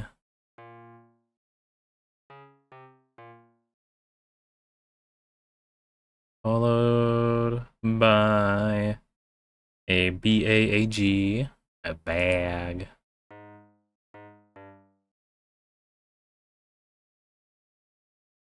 Then it's the same tempo pattern, I believe. No, that last. So it's going to be half quarter with a 3/8, 8/8, 8, half quarter with a quarter, quarter, 8/8, half quarter with a 3/8, 8/8, 8/8, then a half quarter. Wrap it out. Ooh, should we check for repeats? I'm not seeing a repeat. Don't worry about it. All right. So, wow. Start with the half chunks. Yes, let's do that. Our methodology there. So, D, E, E, D flat, because previous there was a D natural stated. Okay, so D, E, E, D. Oh, and D flat, sorry.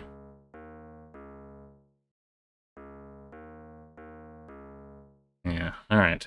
The quarter notes that followed it are actually going F, E, D natural, F.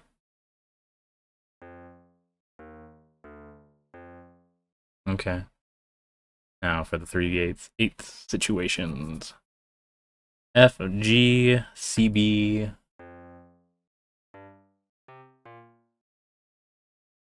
Then a B, A, G, F. Then a G, E, A natural. G, E, A natural. Then our half quarter. A D, sorry, a B, B flat. Sorry, B, B natural. There we go. And our last one, oh right, this is gonna go here. We've got 5 verses in this song. Holy shit. Half quarter with a 3/8, 8/8, 8/8. Half quarter with an 8/8, with a quarter, 8/8, 8/8. Half quarter with a 3/8, 8/8, 8/8. Half quarter with an quarter, 8/8, 8/8. There we go. Do. Half notes first. Going off of this, we'll have an E natural, F, F, E flat, I'm assuming.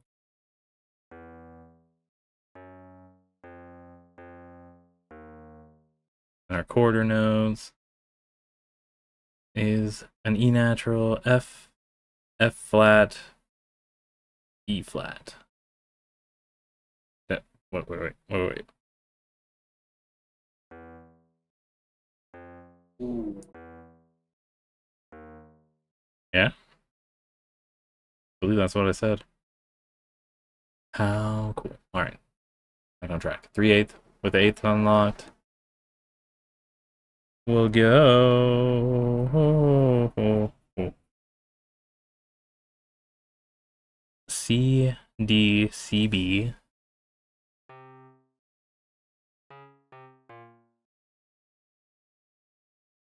Then a B, A, C.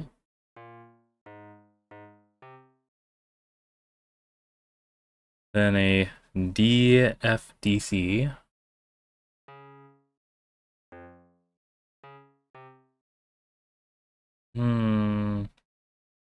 And a C, B, C, D. And our final 4 measures going half quarter with a 3/8, 8/8, 8, half quarter with a quarter, 8/8, 8, half quarter with a 3/8, 8/8, 8, 3/8, 8/8, 8, yeah. Then a half note because we have the overlap. So we start right there. Half notes right. G flat, F, E, C.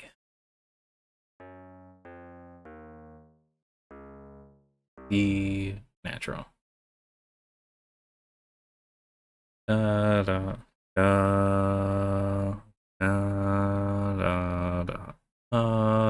da oh, whatever. Okay. Quarter notes happen to be the G flat, F, D, D flat. Gotcha. All right, 3/8. E, C, B natural, C.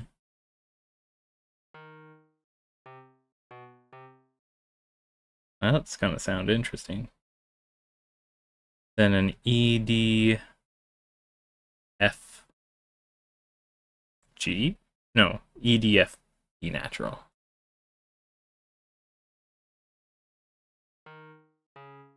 Did I say that right? Yeah. And then F, B flat. Yeah, because I said B natural, I meant to say B flat. B flat. Then a CAGB. And a half note. Send out to a... I almost had that on too. Nice. Bass clef time.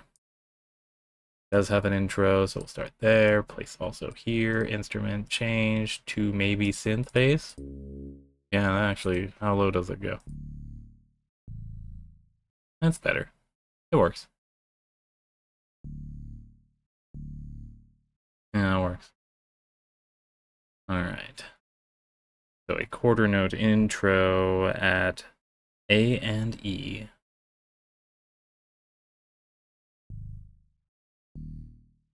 Starting off tough. Now we have half quarter, half quarter, half quarter, half quarter. You wanna take a guess on what the other ones? It does shake it up. It does shake it up. But that's basically gonna be it. Alright. So A, E.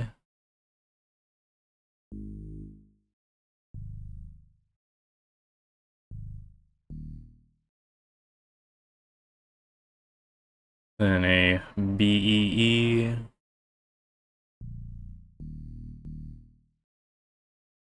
Then a lovely E, G. Then an AC, A.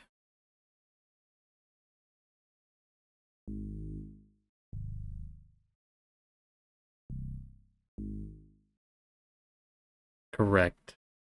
Awesome stuff. Next, 8. Quarter, half, quarter, half, quarter, half with a 3Q, then quarter, half.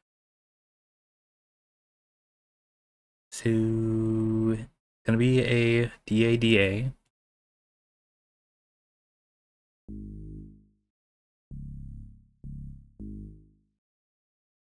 Then a CA.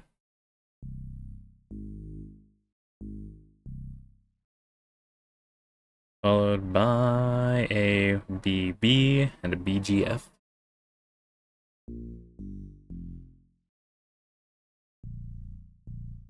Yeah, there we go. Then our half quarter finale is an ED and a GG.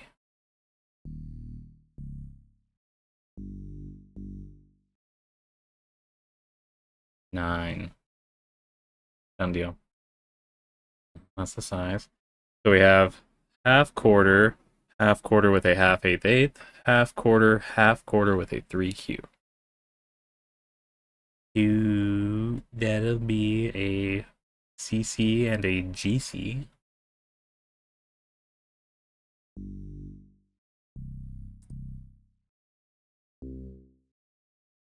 Yeah, that's a high C. Yep. And then an FC, FCA.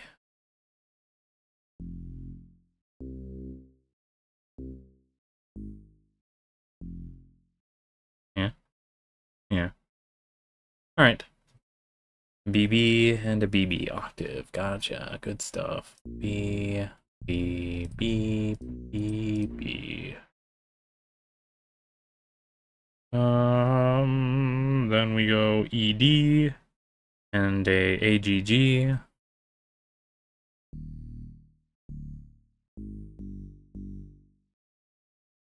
Next. Yeah. Half quarter with a quarter, eighth, half.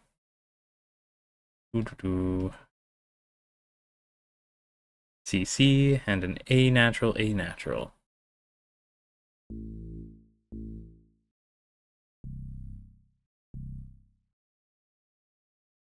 then a BD, and a BB.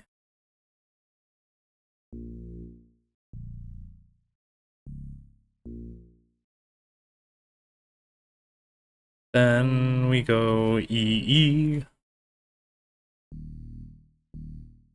And our quarter, eighth, eighth goes a CBG.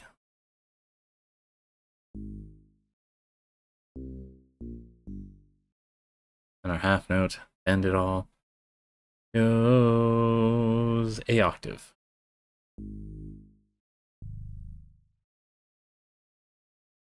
Alright, ready for the song. Great God, attend while Zion sings. Tempo is 80 divided by 240. Cool. And there. Oh, overshot. Alright. We'll see if the instruments sound okay, right?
Okay.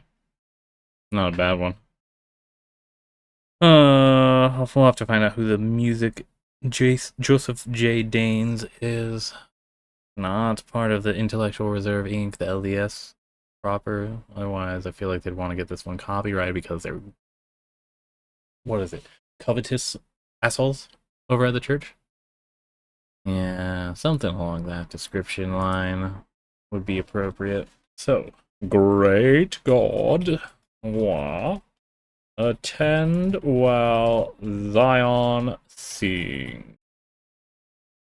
Oh, we're putting on a show for you, grand whatever. Alright. Why did my visual turn off? When did that happen? Did I do that? Okay, camera. Deactivate. Activate. Why is it being silly like that? Hello, buddy? Hello? Well, shoot.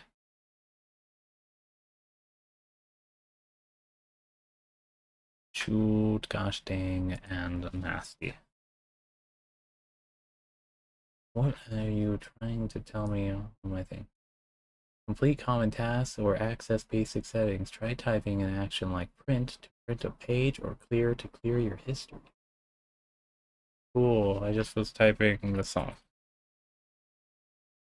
Well, Zion things. Fingers crossed. This isn't just a this song is from 1674. The text is 1674 to 1748. That is a long time before Mormonism was even a thing. Isaac Watts.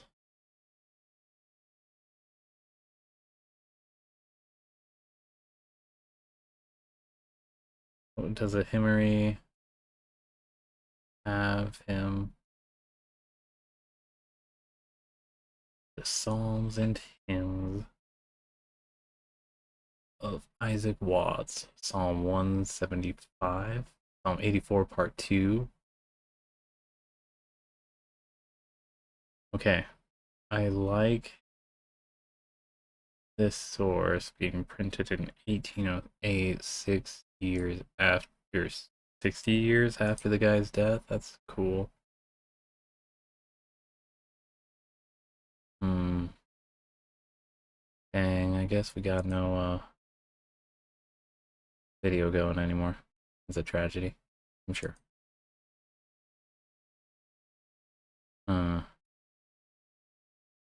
Uh-huh.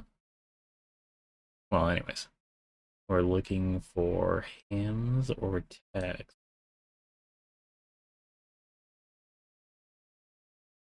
Tunes, maybe? Tunes by Isaac Watts? No, that doesn't help. Alright. The hymnals. The oldest published one I can find, 1790. 1740, hey, there we go. The Psalms of David imitated in the language of the New Testament. Okay. Great God. I think there's one of them in here that's Great God. So, holy shit.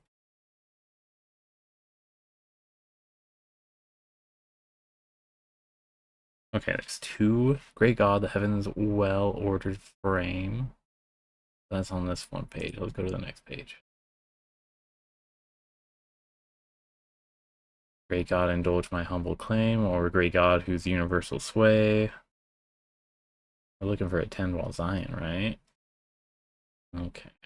Indulge my humble claim, whose universal sway. Next. Oh, well, Sion sings. Yeah, it says Sion instead of Zion. Did we find it?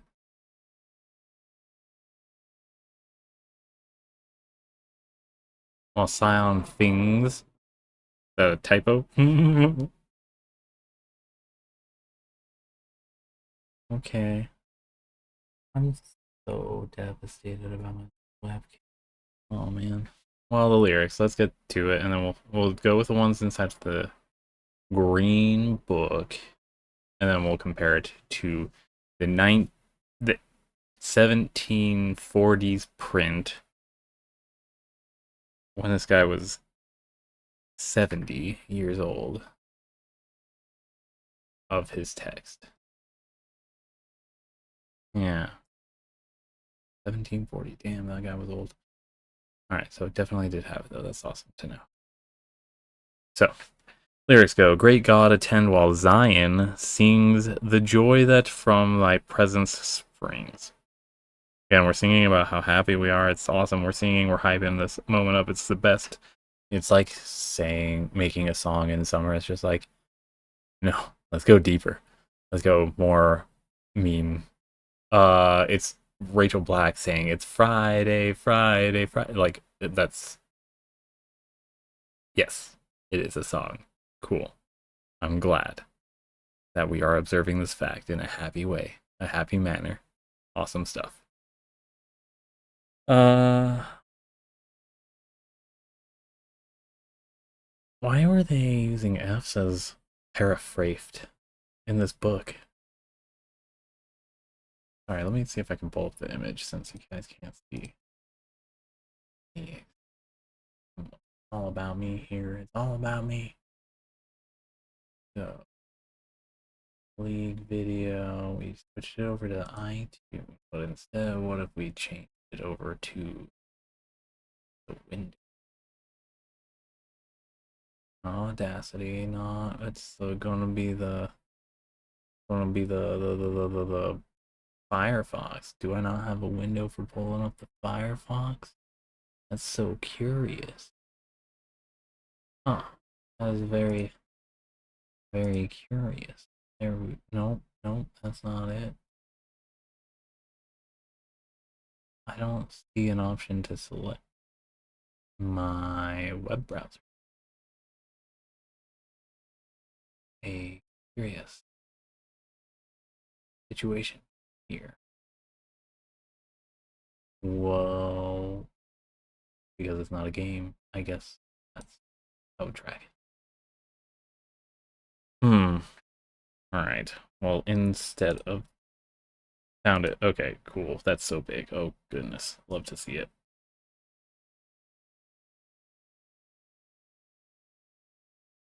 So we're gonna drag this open to there. Alright. So, well, call out if you see anything that's incongruent here. The great God, attend while Zion sings, the joy that from thy presence springs. Attend while Zion sings, the joy that from thy presence springs, to spend one day with thee on earth exceeds 1,000 days of mirth. Does it now? Wouldn't, that's weird. You're omnipresent. 1,000 days of you having the most amazing creation in all of existence and letting us play around in it is insufficient to just you being here with us for a single day. In physical, tangible form. I need something tactile, or else it's totally pointless. Not bad, I guess. Alright, anyways, no tent, no, that's another verse. To spend one day with thee on earth exceeds 1,000 days of mirth. And then, ba-da-ba-da-ba-ba-ba-ba.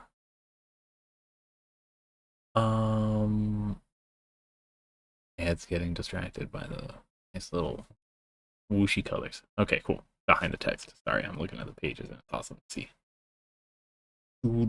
Second verse. Might I enjoy the meanest place within thy house, O God of grace? No tents of ease or thrones of power should tempt my feet to leave thy door. We're here, we're squatting here because we're pitching everything on you. It's gonna be you. We're picking you. And we're not going anywhere else because it's going to be only you. Then, yeah, an interesting one. We'll take the roughest, tumbliest place ever, except that doesn't seem to go too much for the nowadays. It's just like, oh no, we can't have America be, riddled with all of these different forms of crime that we keep expanding and defining as larger and larger elements. Like, oh yeah, having too many cars inside of inside of your house, too many cars inside of your driveway or parked out front. When we're a car-centric society, crime. Don't worry about it. It's a crime to do that. Oh, but we're also going to make sure that there is a requirement for you to have space for the cars as opposed to working on any car centricity. So it's a shame. No, it's a crime to not accommodate cars, given that we don't expect anybody that's not using a car to live long inside of that house. So we'll make sure that when the next person resides in that house, they have a place for their car. Which is weird logic, because that would be sort of like a blight on the next owners to have to deal with that, right? From the logic of, oh yeah, it's not going to be in your possession for long. But that's a blight, right? Like you come into possession of a new house, doesn't have any parking lot for you as a car-centric driver. That's a blight. But that's required to be dealt with before you even get to that house in the first place because zoning laws and the like, and it's criminality to break zoning. But we'll let all these property developments for really dense, high quantity housing developments and apartments because renting and bullshit that can get circumvented, or you don't have to do a blight study and figure out if there's anything wrong except by going through a third party person and keeping all of those results secret. It's not public discourse on how much a for profit land usage is going to end up. What was I saying? I don't know. Dumb stuff. Dumb stuff. Oh yeah, Puka's charged. All right, let's get that. Oh, you're not going to be able to see because camera's off. Ah.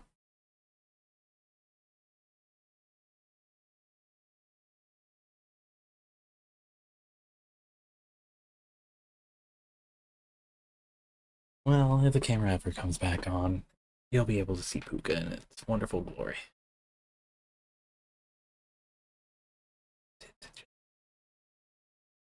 the camera. I just deactivate it and leave the eat the rich up. I think. Okay. So the lyrics go again, continuing ever forward.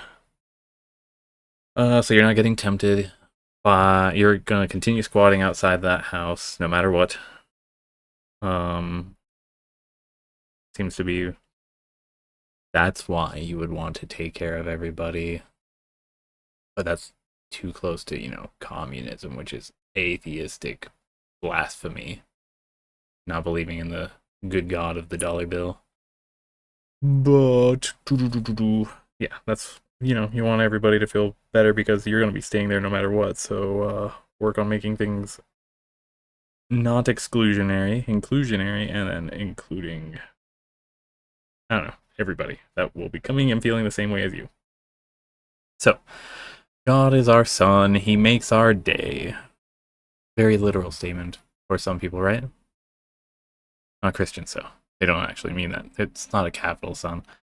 And it's an S-U-N, like the burning hydrogen gas conglomeration. Like, imagine how awesome that is that so many molecules manage to collect together and stay together even after the Big Bang. That's pretty impressive. Cool stuff to see. Cool time that we've managed to account has taken place.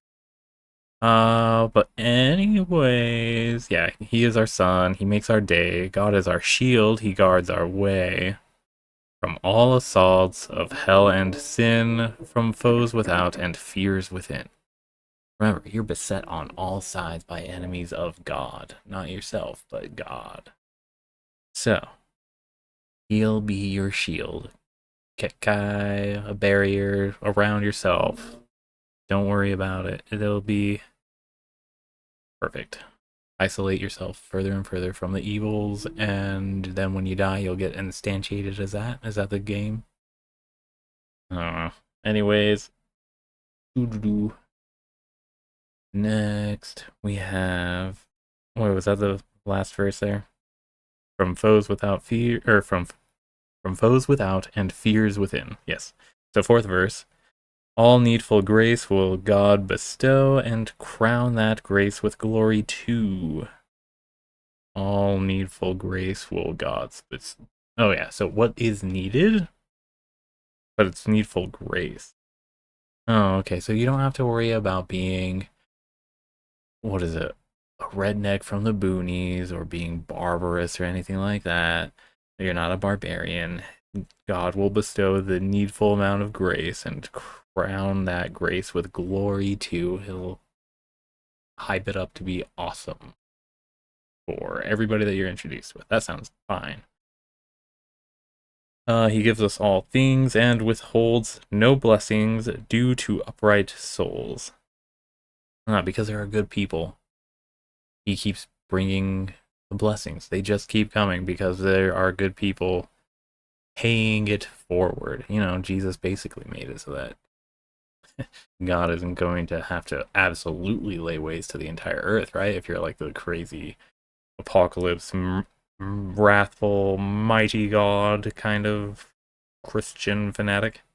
It doesn't even have to be Christianity, just a God of endless destruction that needs to be appeased and can be appeased even if just one person does right because they're omniscient and all-seeing.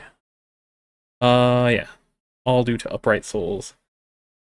5. Our God, our King, whose sovereign sway, the glorious hosts of heaven obey. What? Whose sovereign sway? What does that mean? Is it like our God, our King? Is sovereign sway like a noun? Like the sovereign sway, like the Trump effect, the Tesla effect, the sovereign sway, the Sharima shuffle? Or is it that they sway sovereigns? The glorious hosts of heaven obey. Yeah. Oh, and in parentheses, and devils at thy presence flee. Blessed is the man that trusts in thee. Why do they have to put that in parentheses? Why did they put that in parentheses in here? That's so weird. And they're very specific about getting the semicolon, but then forgetting the colon in the previous line. Trying again. Not working still. Okay, cool. So, do we want to look at the compare and contrast?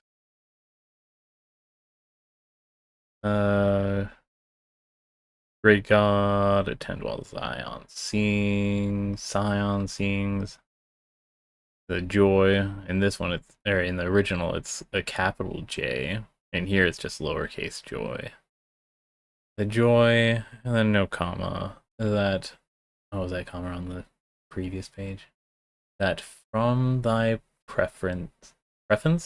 Oh, right, the S's. Presence springs. Preference springs.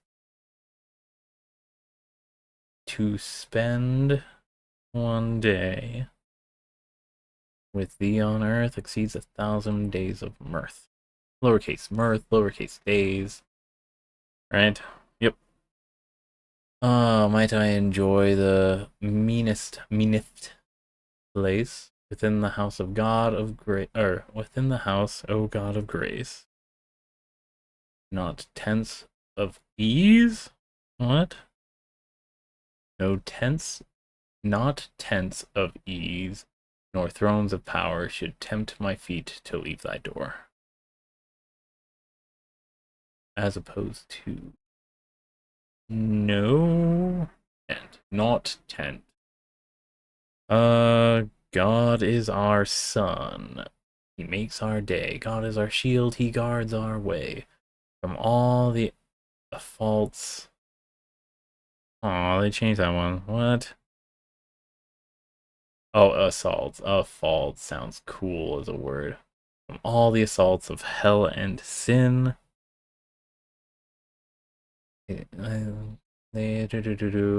Of from all foes without and foes within. From foes without and fears within. Oh, it's not foes within. We don't want to start talking about possessions too much. That's a Catholic see. But we still believe in it, just not in the traditional Christian expansive zeitgeist. No. So we gotta change it to fears, not foes. Somebody got too happy with the SARS. That shit.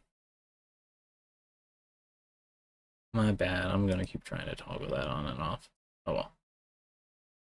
So, last verse, instead of our God as in the Green Book, it says, O God, our King, whose sovereign sway. They do have an S. Why is it F's? The lowercase. No, they do have a lowercase s in the printing thing. Why did they replace them with F? They only have one. They were short.